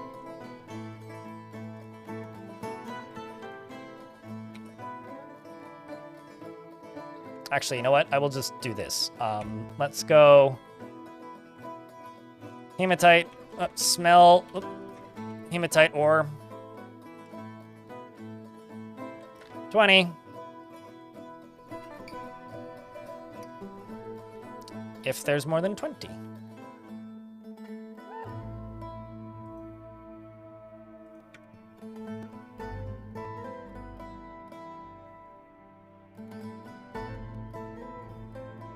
This fort's design is already dope as hell. I can't wait for the goblins to show up and destroy it. But thank you. There isn't enough color variety for me. That's actually why I'm not doing anything with the walls just yet. Because I don't want to wreck the color. And just have monocolor, but we'll see.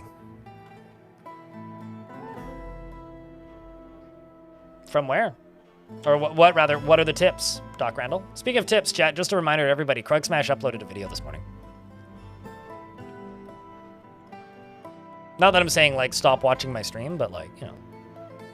If you want to take 30 minutes to watch a new Krug Smash video that I haven't seen yet, you could do that.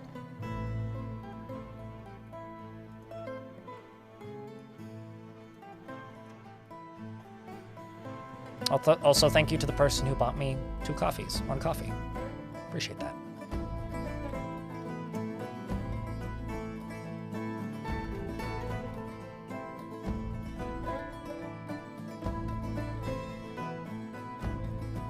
Spoilers, it's a nice video. I mean, of course it is. Can I do a quick fort tour? It's an ocean fort. It has a little stairwell that goes down to a long tunnel. That goes along this tunnel. This is going to become a reservoir. I need to get all of this underground. It then goes down into here. Pretty deep under the ocean. We haven't had any migrants since last spring. Actually, maybe even winter. It's been a while. I'm a little bit worried about that, but I was able to just successfully trade, so that's good. The problem is there's giant Kias on the surface, and let's just say they keep on making the traders upset. Down here is the actual fort itself. It's pretty small. I do have this very long tunnel that goes all the way down to a shiny spire studded with gems.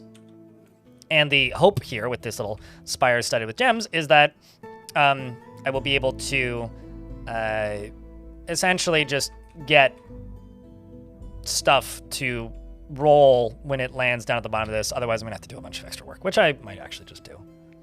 But the idea would be to transport ore, amongst other things, from above down below very quickly, like this. You're dealing with a bunch of them yourself at the moment? I'm very sorry for your loss. Let's see if I can make this work. Otherwise, I will do it a different way.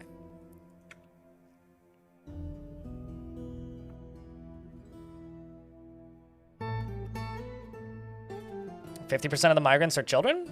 I mean, that just means that, like, you have healthy families. So if you go to your game settings, if you don't want so many children, go to game, scroll down.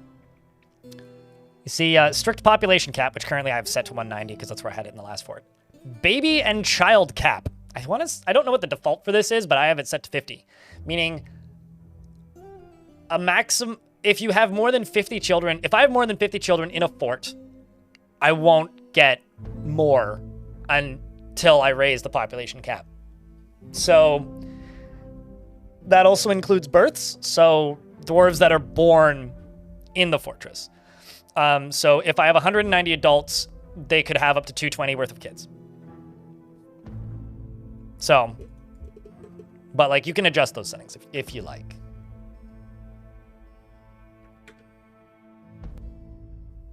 Yes.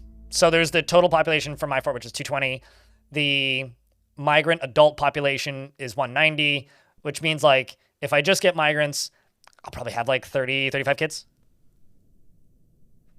Who keeps attacking cats and bunnies? Oh, that sucks. If you expel his parents, he'll leave. I know I realize that that's a really mean thing to say, but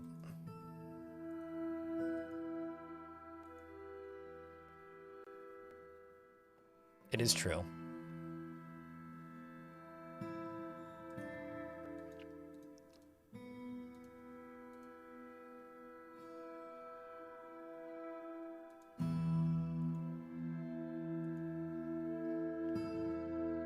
It's not you, it's your kid. Ma'am, I'm gonna need you and your child to get the hell out of my house.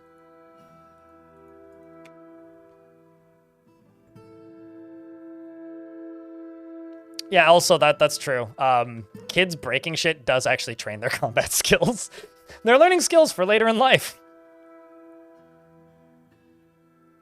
Which they will most certainly need. Definitely.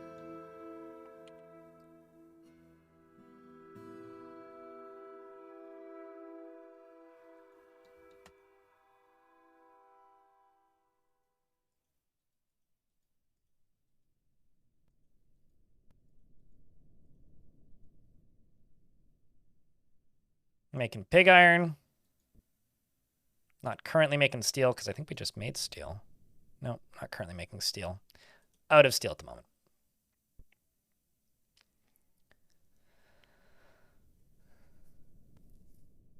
You don't know if you can deal with it for 13 years? It can be pretty difficult, yeah.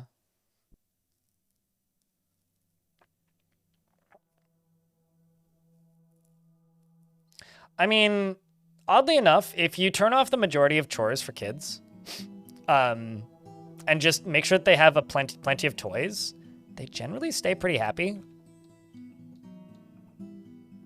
Although, actually, speaking of toys, I'm gonna go down here, just make a tiny little stockpile right there, and just make this for toys.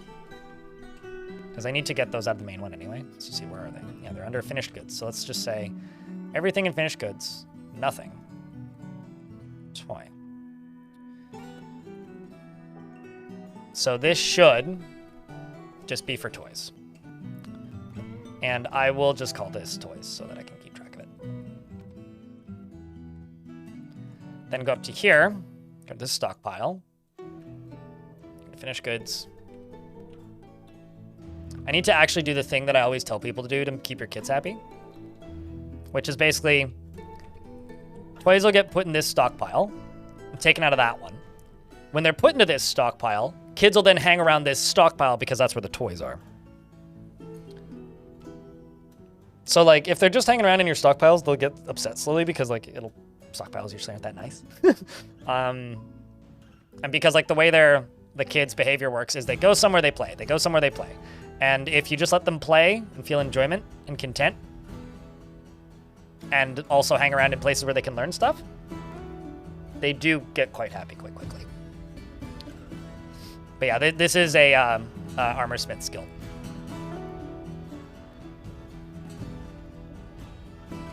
Yes. Wait, what? That's interesting. Holy shit. Wait, hold on.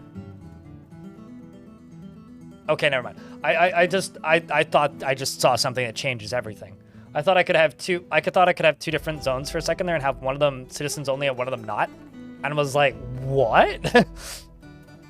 That is wild, but no, that doesn't seem to be the case. Or maybe it is. Hold on. Citizens only.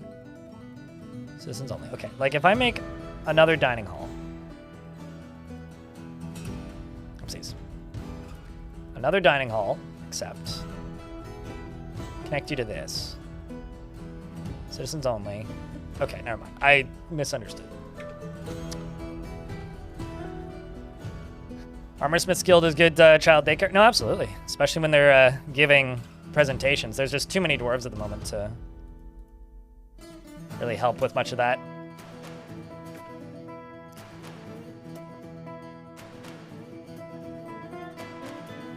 We're also gathering plants outside. A bunch of dwarves that want to pray, but just don't have enough tasks. Or rather, I have too many tasks. I'm gonna go here and call this test route do not upvote. Oop. And you are gonna go right here and just be pushed this way when empty of desired objects. Do nothing else. And plop the pecan wood minecart up there.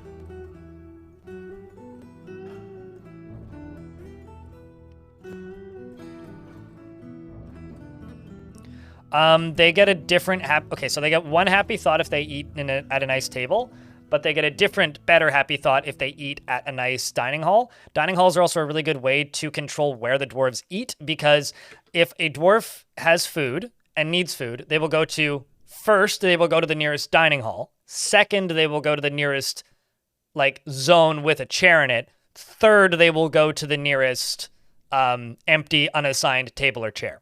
Unless they have one assigned to them, like an office, in which case then they will go there. So if you want to, that's the first priority. So if you want to control where your dwarves are consuming food, make a dining hall. I personally think that having a combination of the two is the best. But it's really up to you. Okay, so that don't work. That makes sense. So let's go here. Just put a thing there and just forbid you for the moment. Change you from that to that.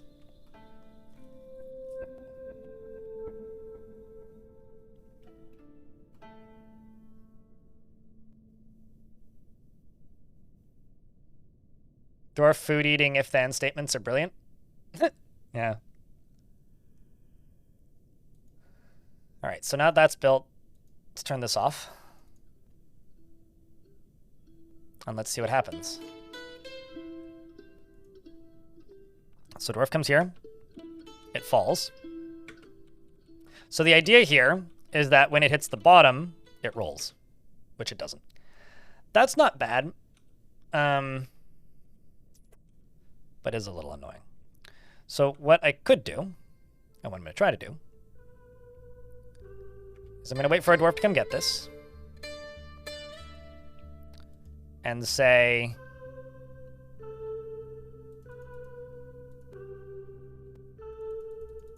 when full of desired items, so that they don't push it again, then grab you and go up this way.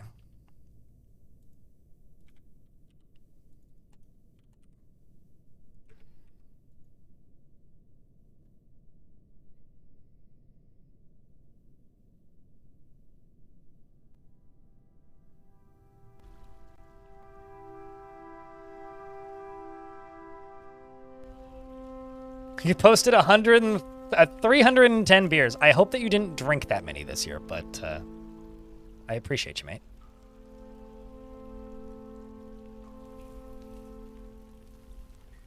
Another thing I'm going to do is I'm going to go to plant gatherers and just give these two me, you three.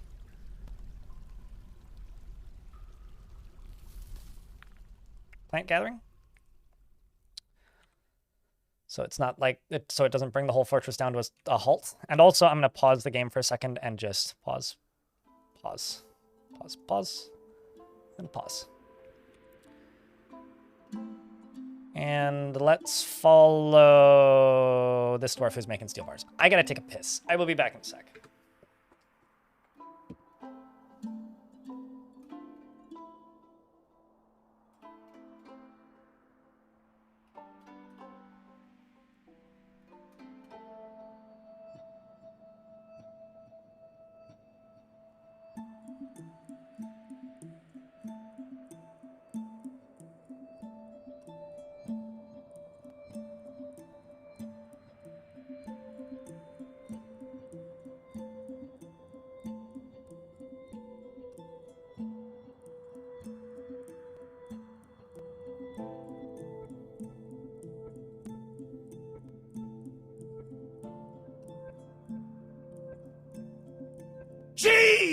badges for everyone!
Oh, hey. I wonder if they've spent any time in the guild. Sorry, I would have been back a little quicker, but I doesn't look like it. I would have been back quicker, but I wanted to move one of my monsteras. I had a bit of a pest outbreak in my monsteras, and I really wanted to get some light. So it's still pretty far away from my other plants, but it's like in a spot now where it at very least can get some light.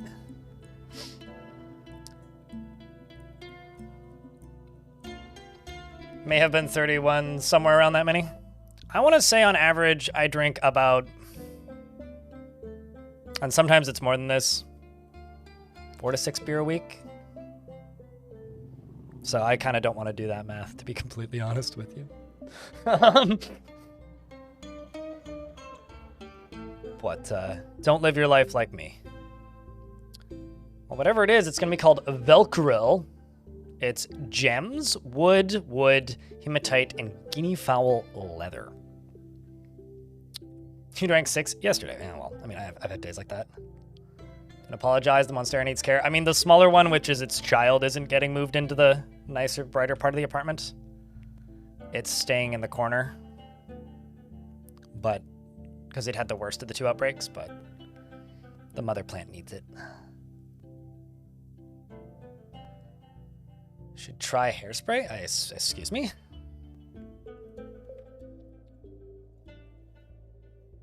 I am from a very particular era of human existence where when people say hairspray, I immediately think of that movie.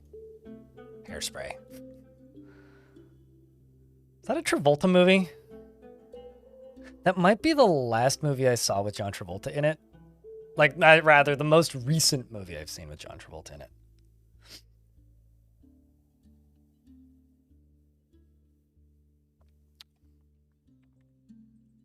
Here's hoping that kid makes something cool. All right, let's see. Have they? Okay, so that does in fact go to where I want it to be now. That's fine. I can cancel that one. So let's. The child has created a Valkyrie, a bayberry wood bracelet, and offers it to the magical jaws of sharks. The magical jaw of sharks. The bayberry wood bracelet, all craftsmanship is of the highest quality. It is decorated with bayberry wood and encircled with bands of cushion amber opal cabochons, and guinea fowl leather. On the item is an image of a forgotten beast. In plum wood, on the item is an image of dwarves and hematite. The dwarves are traveling. The artwork relates to the foundation of the dwarf Wavepool by the magical jaw of sharks of the magical saber of the early spring of 250.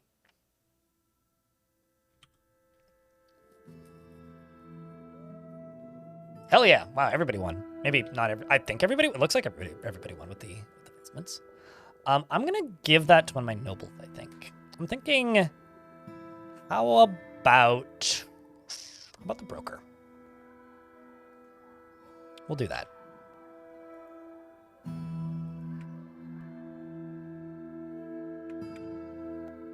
Let's also go bars. Okay. Currently got some a little short on things. We're just going through them as quickly as we can make them. Still trying to make a few more steel helms. Okay. Just steel helm. Good, good, good. I will have to uncancel those gigs, those jobs in a second, though. So let's go over here again. Grab you. And say test again. It's just a lot of investments. Ah, true. True. You just drink fancy drinks now, require less, and you feel classy. Yeah. Haha! It works! So assuming there isn't any stupid dwarf at the top, when that happens, that should be fine. So as long as nobody is standing right there, woo! It should be good. It should be good. So now I can make it automatically dump all of that stuff into a stockpile, because it's not actually going that quick. See, it goes, wait for a dwarf, and then whee, thunk. Or I could make another way for them to push it back up, but like, at this point I actually don't see all that much reason to do that. So, I think what I'm going to do is get do I get rid of this? Actually, no, here's what I could do. I could dig right there. I could put a north-facing track that dumps out that goes that way. Oh. Put a north-facing track stop with no brakes, or maybe mostly brakes, that faces that way.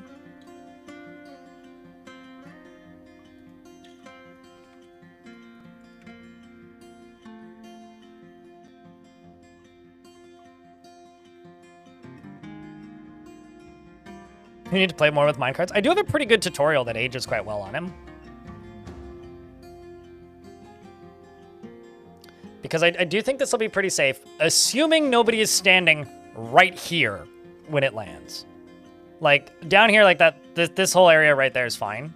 But like, just don't stand right there, and you're probably good. Then I will put this here.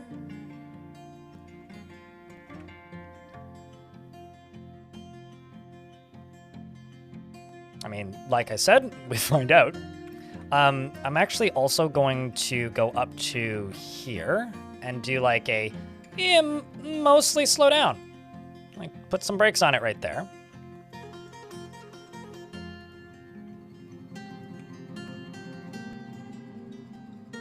And some brakes on it right there. And I will also pause you for the moment.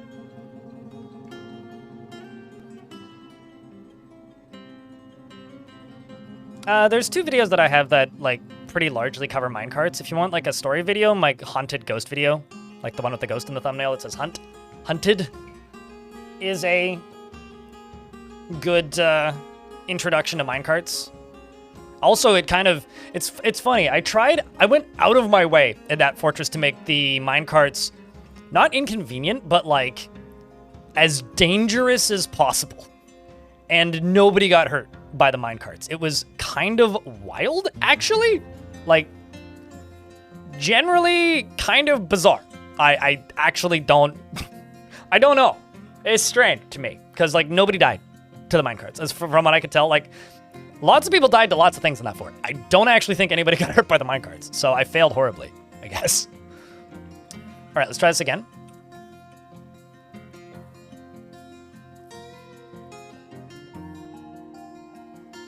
Because this minecart's made of wood, right? So this won't take long to haul at all. Like, at all.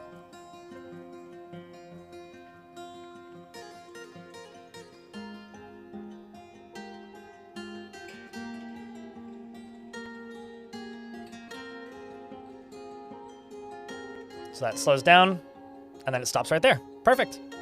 Dwarf, go grab it and move it off. All right, let's actually just get rid of test route for right now, because I need to figure out how I'm going to do this. Probably the easiest way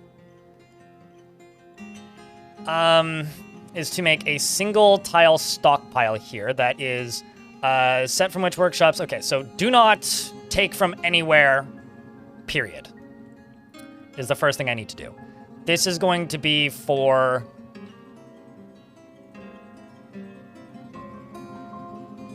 So this is already like just this stockpile, right?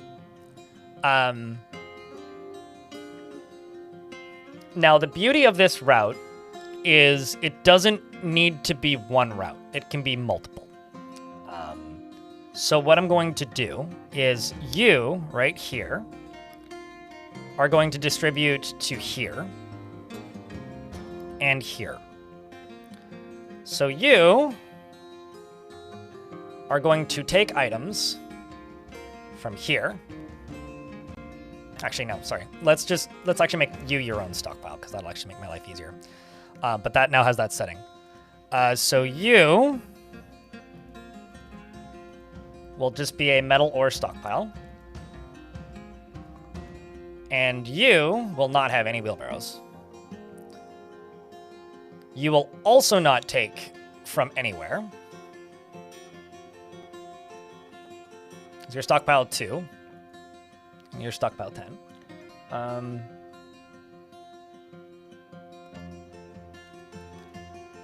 You will give items to here. So these two stockpiles trade. And then what I'm going to do is I'm going to go here and just say, dig out all this, dig out all this, dig out all this, dig out all this, and dig out all this. And dig out this. Let's actually set this to 2.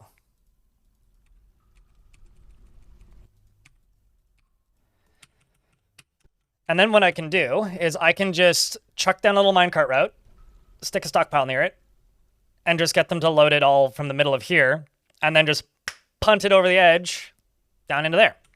The other thing I can also do is go all the way up to here, make a little stockpile for metal ore. Maybe just like erase the stairs because I think that's ugly looking. And go here.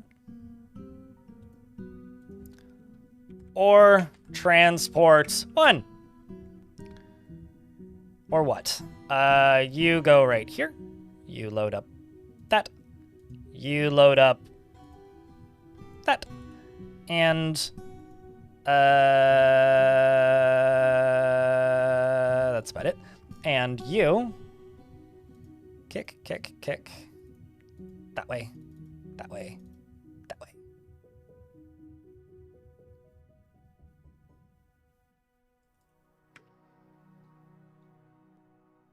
And I just need to, yeah, already did.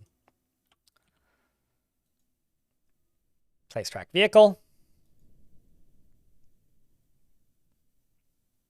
I actually sold a couple of those hats recently. Minecart certified hats.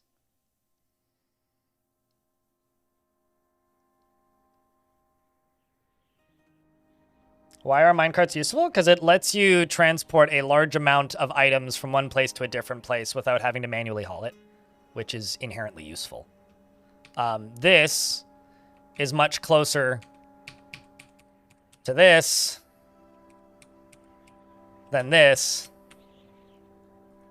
And it allows me to have access to it in more places. And also, less dwarves will be caught up in tasks. So also, this can have no wheelbarrows now. So instead of the dwarves having to run all the way up and down to there, they just go here. They just need to go up and down those stairs. It's a much more direct route.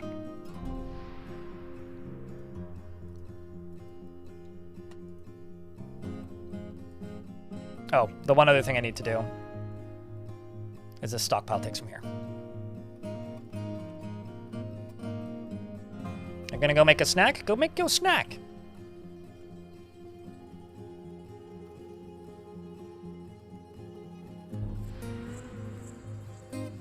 Now we just need to wait until it gets used and give it a look-see and see how it goes.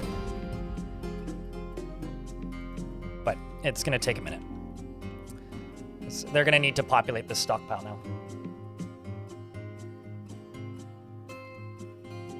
Also, chat, I just wanted to mention, this is a sponsor-free channel, so I don't take sponsored ads from large corporations, but that does mean that I do have to pester you guys once in a while. We are currently about $40, $42 actually, the meaning of the universe, US away from the daily minimum, which more or less means if I stream for 8 hours, I make minimum wage.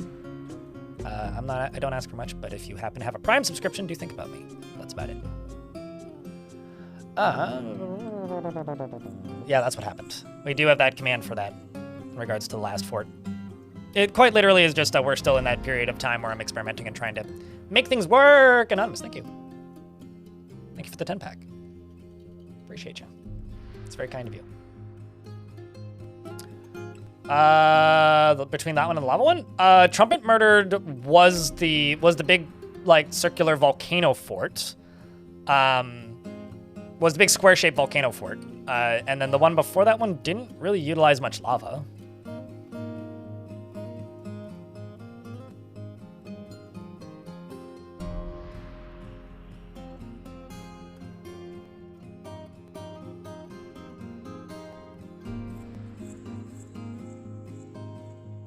You need a pizza and it needs to be hot. Wait, the beer needs to be hot or the pizza needs to be hot? I need confirmation here. Rage Piglet in YouTube chat says I have an odd requirement to drink beer these days. I need a pizza and it needs to be hot. I just would like you to confirm whether or not the beer itself needs to be hot. Regardless, though, I can see it. Who could forget trumpet beans? Yeah, I mean, you didn't miss anything. I mean, you probably missed something, but you may have missed less than you think. Haha! It wake.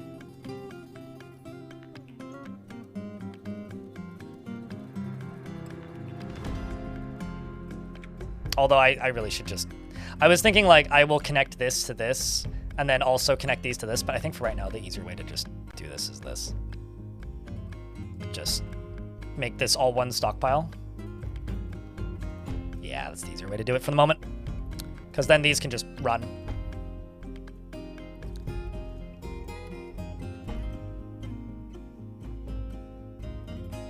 Okay, let's go into here. Re-enable all this. But thanks a ton, Anonymous. I'll check the daily minimum in 20 minutes or so. Why are you moving so slowly? Oh, because you're holding a boulder. I was like, are you carrying a minecart so slowly? Did you break a leg? Nee. Yeah, now the dwarves don't need to transport or travel as far to transport ore, and it'll just kind of slowly migrate down. And I'll be able to see easier without going all the way down there if we have ore still. Because if there's ore up here, then there's ore in there.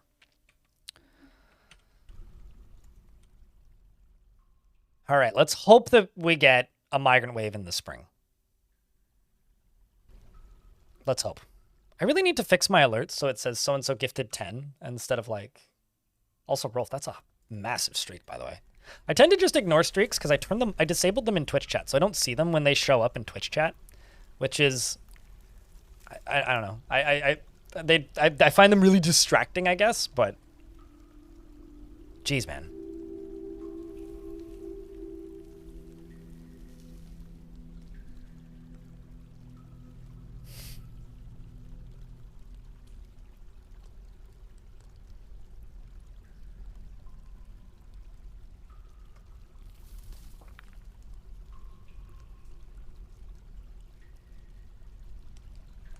Hot beer and cold pizza is the breakfast of champions. That feels like a Freudian slip. Okay, I do need to satisfy these dwarves' needs a little bit, so I'm just gonna make a temple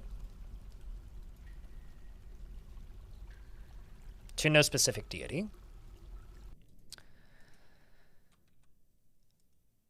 Just for those dwarves and dogs, apparently, that need to go pray. Oh, I need a farmer's guild. Shit. Just realizing that there's a whole bunch of ungelded dogs. Or not farmer's guild, a farmer's shop. Actually, let's just go down to...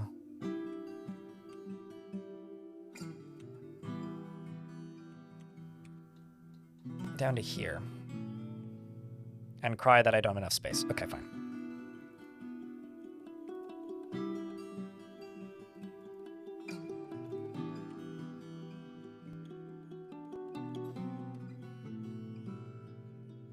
You're sick? Oh no, get well soon, dude. Yeah, so the first 3 forts I did, Regulus, were like close to the surface / mostly surface forts. And I want to see what the enemies will do for a deeper / water defended fort. I'm also focusing a lot more on getting ahead of starting a military. Like, we've got steel gear already. This squad has already had some training. I think I'm going to give the dwarves a break once I get these dogs gelded and pause all the jobs and just get them drinking and socializing and hanging out and doing the things that they need to do, and get the military training is, I think, what I'm going to do. There was one time where this was back when I had maybe 20 to 30 people watching on Twitch. I had somebody in chat, also hey Ladron, who was like, hey, can someone help me with my math homework? This was like 2015, which was like a meme at the time on Twitch. And chat was like, what kind of math? And like legitimately, like I watched in real time while chat like helped this kid with their math homework. That or they were very good at bullshitting. Like they would type in a question, like, you know, those like text-based block of text questions that like gives you a problem. And we figured out pretty quickly it was like grade 8 math or so. And then like chat like walked through with explanations. It was genuinely like kind of endearing. It's maybe one of my greatest memories of that era.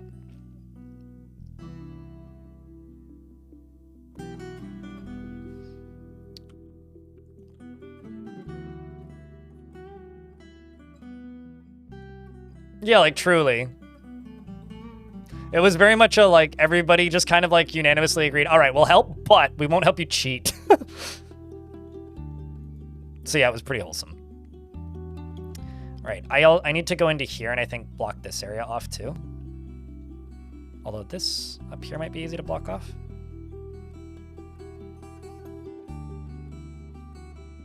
There's a lot of dead insects out there.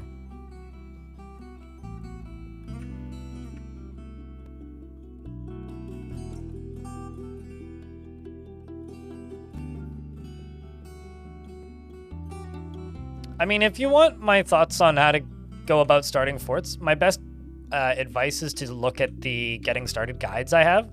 Mostly because the way I build my own forts is largely vibes and winging it. As far as like when the recent patches have come out, Crazy Monkey, it's hard to say because we're still in such early days with the siege stuff that it like I still don't fully know what to do to prepare. So my best advice for the I'll read these in a second because they're funny.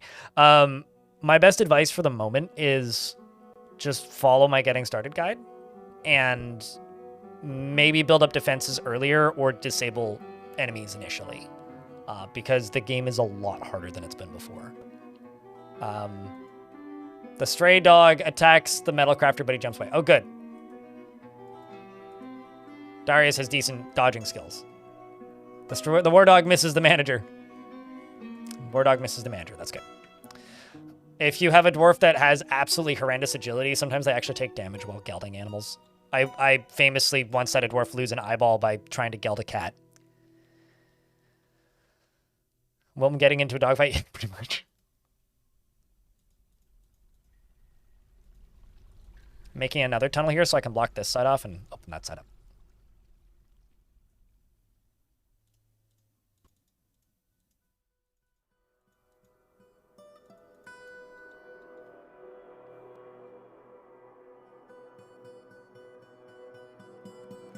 Although Wilm is a dog. I should note that. I think? Oh no, right, duh. I did give them I did name them an animal, but gave them a dwarf later. That was yesterday. Sorry, I'm confusing today and yesterday. Well, Wilm is right here too. That's the thing. I did end up giving them a dwarf. They just wanted a dwarf with the beard, and I didn't have a dwarf with the beard at the moment. Right. Okay, gotcha. My memory is good, but not that good.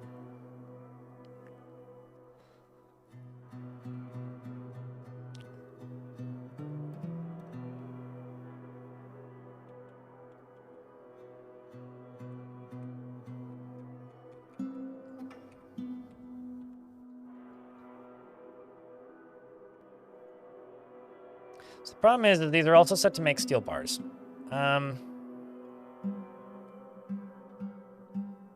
Choose which stockpile, which stockpile this workshop will give items. Choose a stockpile. Workshop will take items. All right, I will make a little stockpile right here.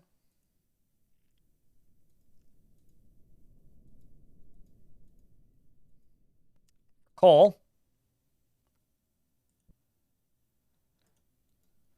Which is coming from there. And then you will take items from here, here, and here. I also need one for bars.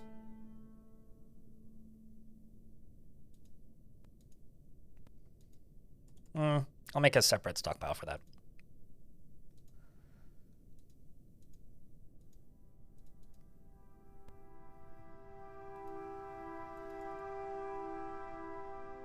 And here.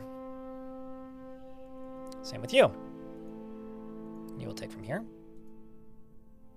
Here. Here. Nope, not that.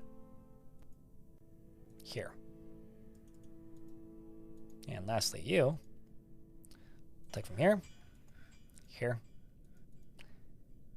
Here. Here. That's going to greatly reduce travel time. What's the purpose of the carts here? Reducing travel time for the majority of dwarves. It is entirely stopping dwarves from... Actually, I could also just let them take from this one as well. Actually, I could just get rid of all these. It is stopping them from... Yeah, I will just get rid of those center ones, actually, now that I think about it. It is stopping them from needing to transport stuff manually into this stockpile. That's what it's doing. In fact, I will just get rid of you, get rid of you, deconstruct you. You take from...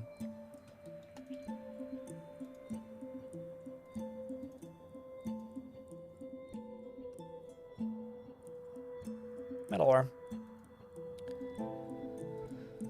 Take from there. Take from there. It's minimizing hauling tasks, basically, is what this is doing. 3. And hauling distance. Because this is very far away from the actual fort itself. So what happens is... this minecart, which Leopold is carrying right now, is very light. It's made of wood, right? So it's like a log, basically. It's not much of a lift for these dwarves when they're running with an item. They run all the way up to the surface. And then north up to here. There is, you know, hematite and metal ore around here, but it's much closer to the surface than it is to the underground. Then what happens is these metal ores are then loaded into this minecart, which shouldn't take too long.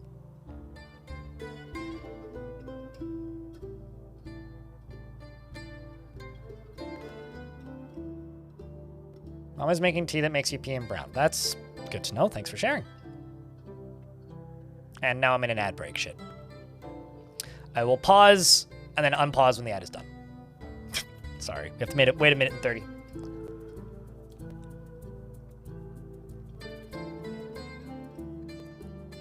Even though I realize the person who asked that question is doing the ads, or shouldn't be seeing ads, but... And cheers, Crazy Monkey, if you can hear me. Yeah, I'm not entirely sure what the mineral density in your body means when you're peeing in brown, but like, doesn't that mean that you're dehydrated? I know that like beets make you pee red, and that's fine, but like Like, well, I wonder what would be in that tea.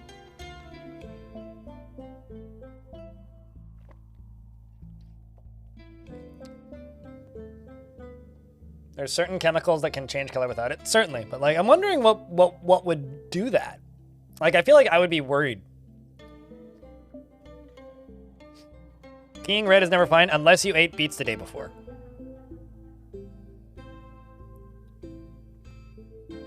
And as somebody who eats kind of a lot of beets, I just really like beets. Like beets in soup, beets roasted, beet chips. Big fan of beets. I made beet French fries before. Beets are delicious. But only in that context. Then Dwarf should kick this. Whee! Thunk. And then it all just gets dumped there. I mean, on paper, this is technically just like the world's most convoluted infinite stockpile. I could have just dropped the items directly here, but that would have like risked any dwarf who happened to be standing there at that moment with getting splatted in the head, which is, you know, not great for health.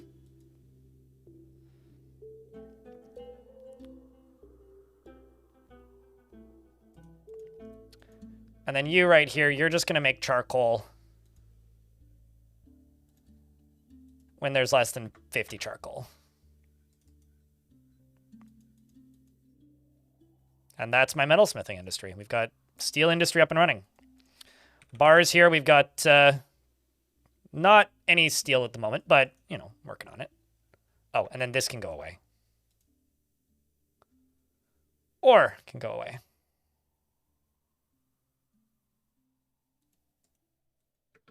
Because this is no longer needed. Although I will also actually just grab this and place it right there. Like add on to this one. Because if I do that, then they won't carry all those upstairs again for no reason. And then set you to not take from anywhere. It's only going to give to these stockpiles. Needs 1 pig iron bars, and actually, in order for this whole thing to work, I need bins. So let's make bins.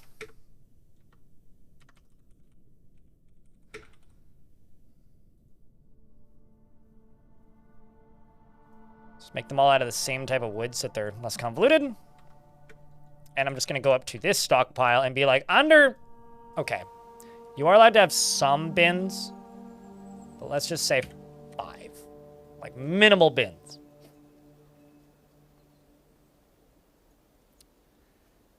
I'm also gonna, you know what, fuck it. I'm actually just gonna get them brewing drinks from plants for a minute. And once we're above 400 drinks, I will give them some time off.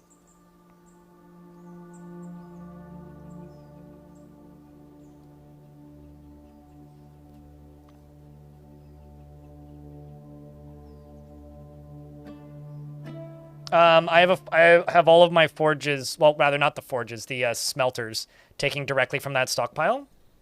Because if they don't take directly from that stockpile, they might walk halfway across the map to just gather a random piece of steel or ore that they think is closer. Which just takes forever. So this will minimize pathing jobs. Although this will probably slow down my production. But it will mean faster pathing, if nothing else.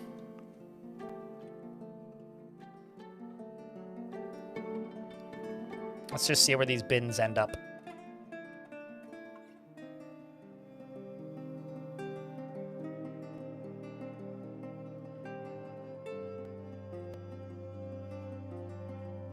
But you never find it really optimizing? The last time was from wood from the surface?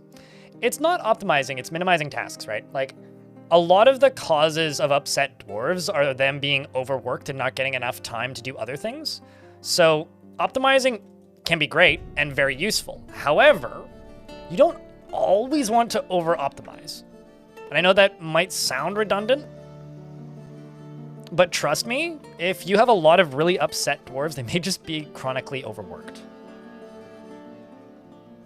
So it's about minimizing over-optimizing.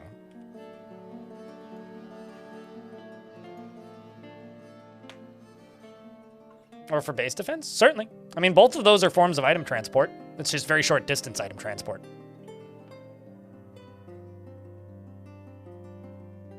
Well, I mean, the thing that I think a lot of chronic optimizers forget about Dwarf Fortress is that one of the most important parts of optimization in Dwarf Fortress is mood management.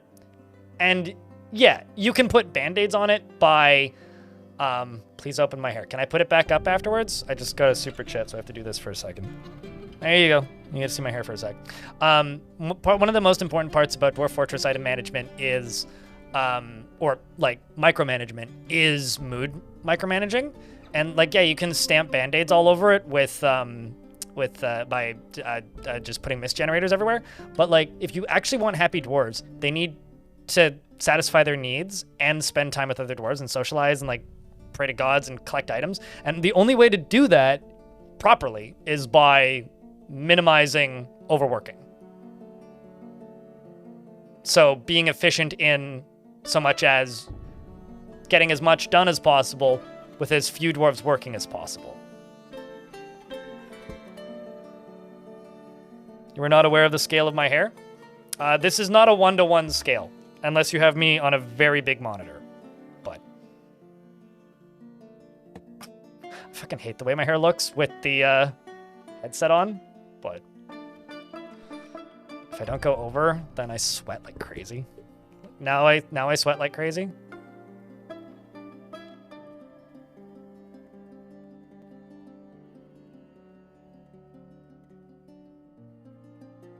There we go. That's enough of that.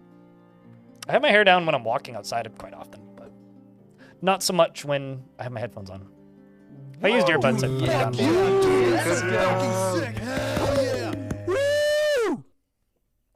down.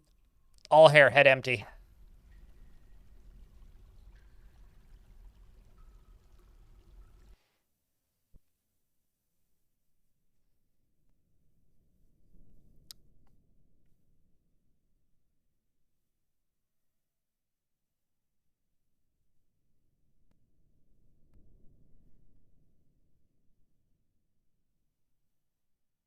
You had pixie cuts for like 3 years straight?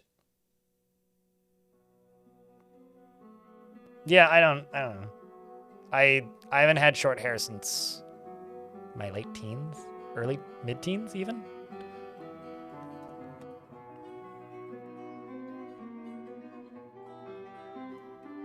How are we doing on bars? Am I still making steel stuff? Still making steel, yeah, slowly. Oh.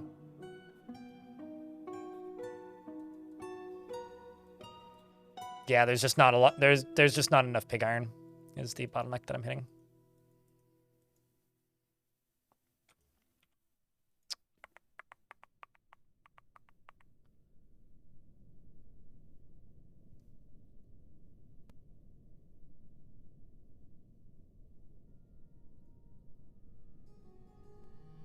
Let's just increase that number.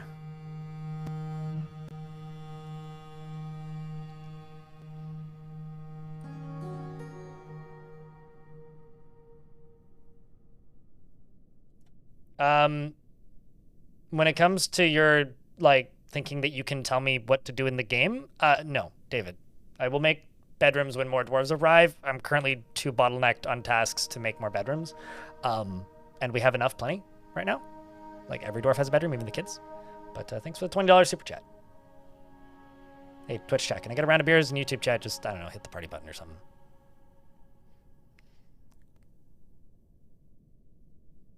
Engravings increase value, and the higher quality the engraving, the higher the value. That's why some people micromanage engravings and have, like, a singular, like, what's it called? Like, extremely valuable or high skill level engraver. Just for the purpose of, like, maximizing the value, so. But thanks a ton for the super chats, YouTube guys. I guarantee you we've hit the daily minimum now. Between that and the anonymous. I haven't looked, though.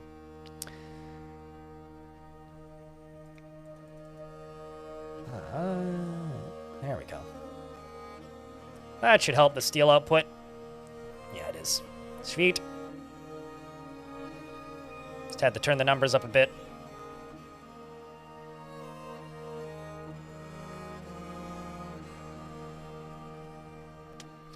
I am going to go back to labor, standing orders, chores, and give the children item hauling and stone hauling. I want to say that bars and charcoal count as items.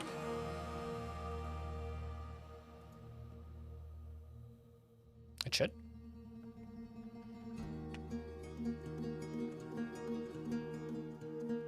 Yeah, no, absolutely. Devilish. But an engraver engraving a constructed floor will make a higher value item than something else, if that makes sense. There we go. That's exactly what I wanted them to do. I just don't have enough hands right now. That's the current issue.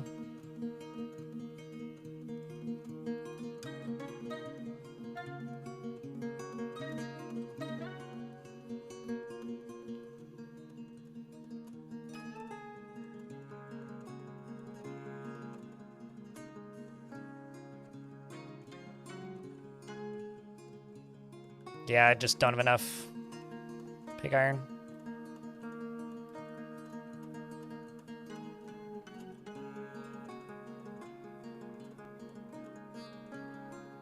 Once I engraved your nest box room and gave it to your noble, and they couldn't have been happier. Oh, that's very funny.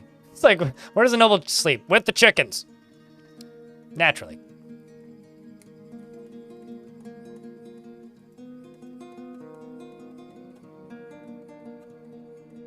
Okay, that's interesting. Oh, you're missing one.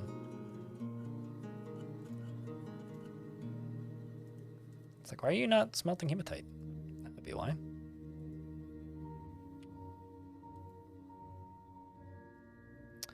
I'm also going to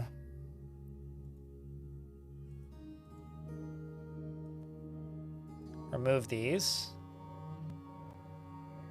remove that, and make them just for all three. Pig, iron, steel, bar, because currently it's just 1 on 1, and I just need to speed it up.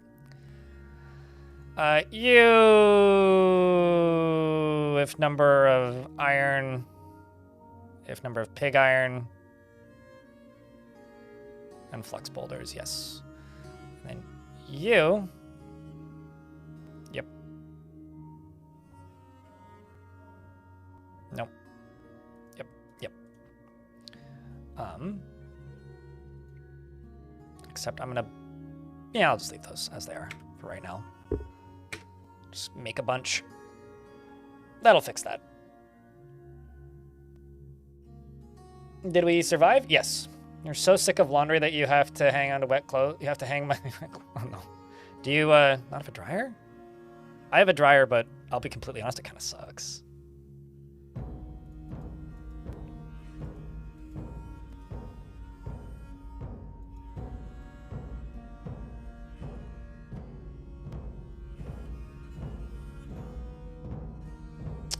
Although this is probably going to all turn into a if there is less than steel.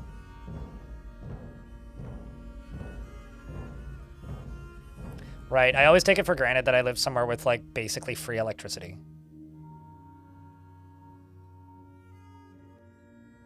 Why are they hauling the minecart? Because I don't have a track going back up. And because it's made of wood and it's very light. It's probably faster, actually, for them to just haul the wooden minecart back up than it is for them to push it up. Not that I've really thought about it too much, but I'm pretty sure it would be faster for them to do it this way. All right, I need to get my military training a bit. So, I'm going to get this squad training. We're going to go up to here. This is where they're going to train. And I'm also going to just set this as part of the temple. I'm going to make this into a library again, or into the library again. And I'm going to hit T. I'm going to pause everything. At least that's currently active. And I'm going to get all these dwarves chilling up here and hanging out until I have to stop and do something else. Yeah, we'll trade with the elves, but that'll be a small task. Sell them some gems.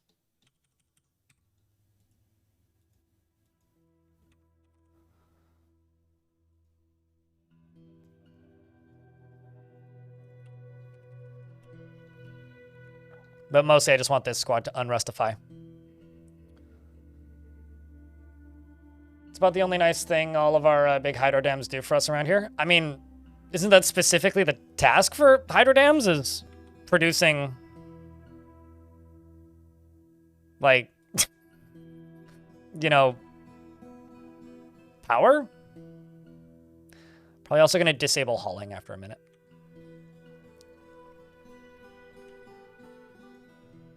And, Tim, you can go back to timming. By that I mean pondering.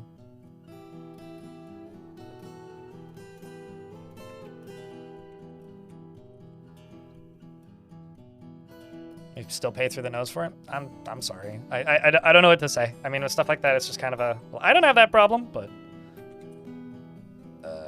So, genuinely, like, I'm not entirely sure how to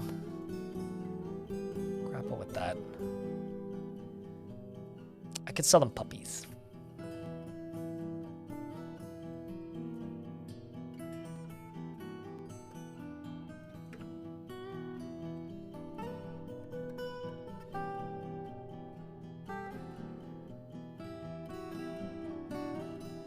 Yeah, I don't know. My power is about $70 Canadian every other month. But then again, most of the world has cheaper internet than me, so...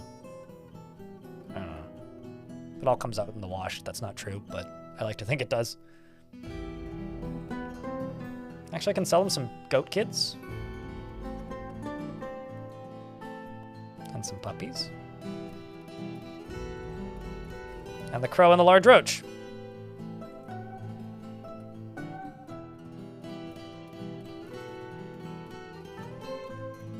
Once that's full,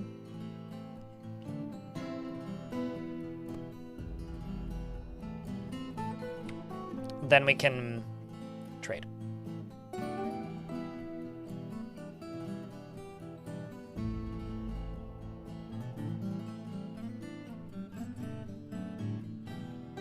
No, totally. But the person talking to us in chat isn't in BC.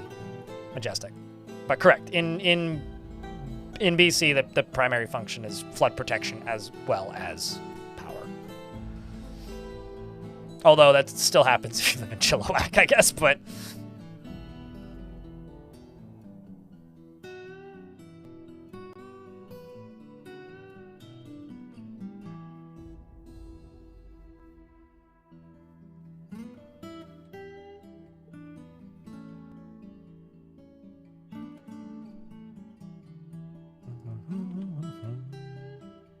Read great human, I don't know if that's true. Okay, we are making pig iron bars. Which means I need to go here. Pause these.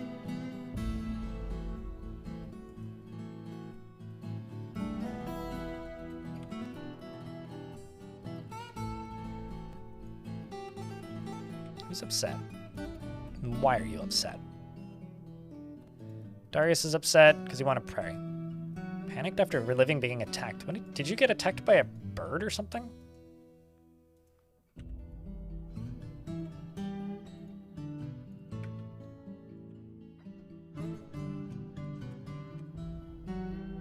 They're going to go up here and trade. It's 2.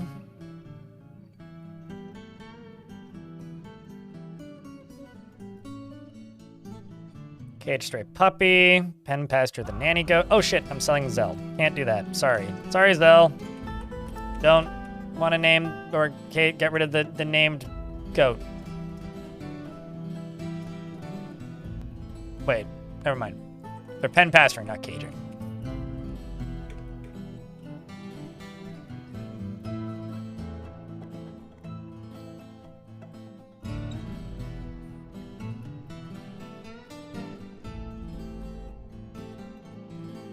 Yeah, there's also that, Devilish, you're correct.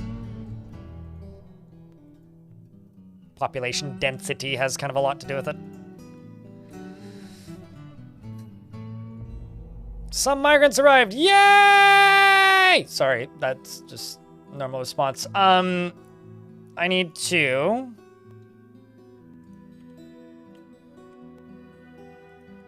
name Frisco-born hunter or fisher dwarf.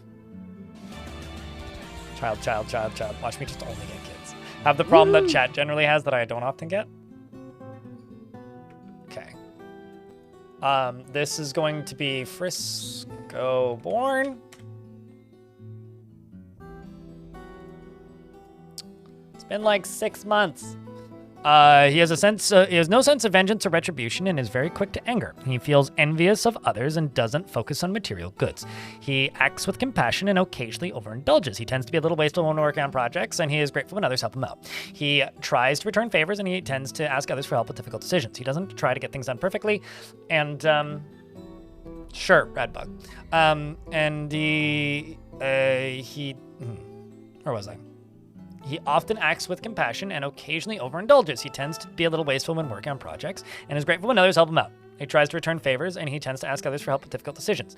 He doesn't try to get things done perfectly and has a tendency to consider ideas and abstractions over practical applications. He excels sharply when he gets angry, and he is very deliberately speaks when he's annoyed.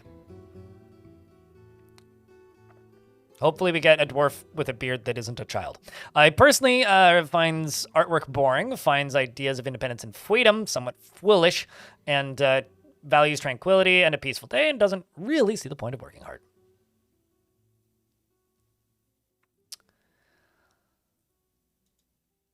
He likes gypsum, plaster, and iron, and varicite, as well as rat leather and the color leaf green, long neck.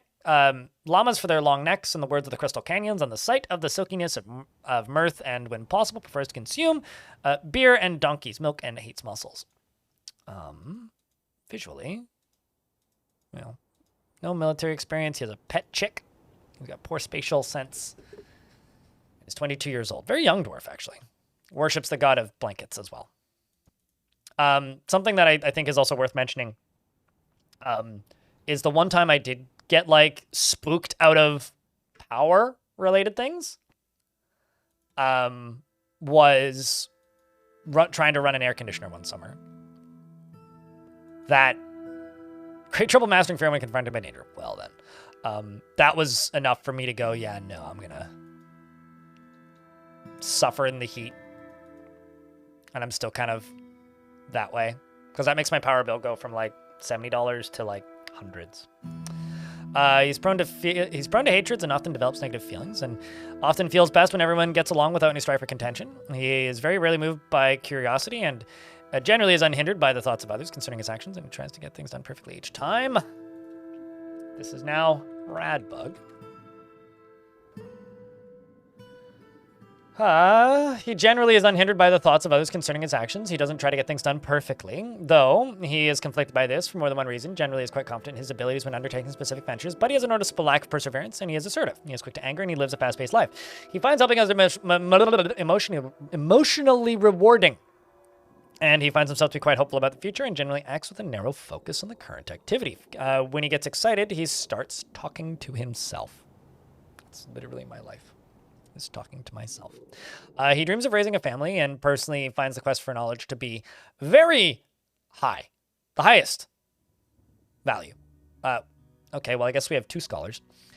He values decorum, dignity, and proper behavior, and does not think one way or another about leisure time. And likes mica, fine pewter, violet cespertine, rummy fabric, catapult parts, cave fish for their beauty, of course.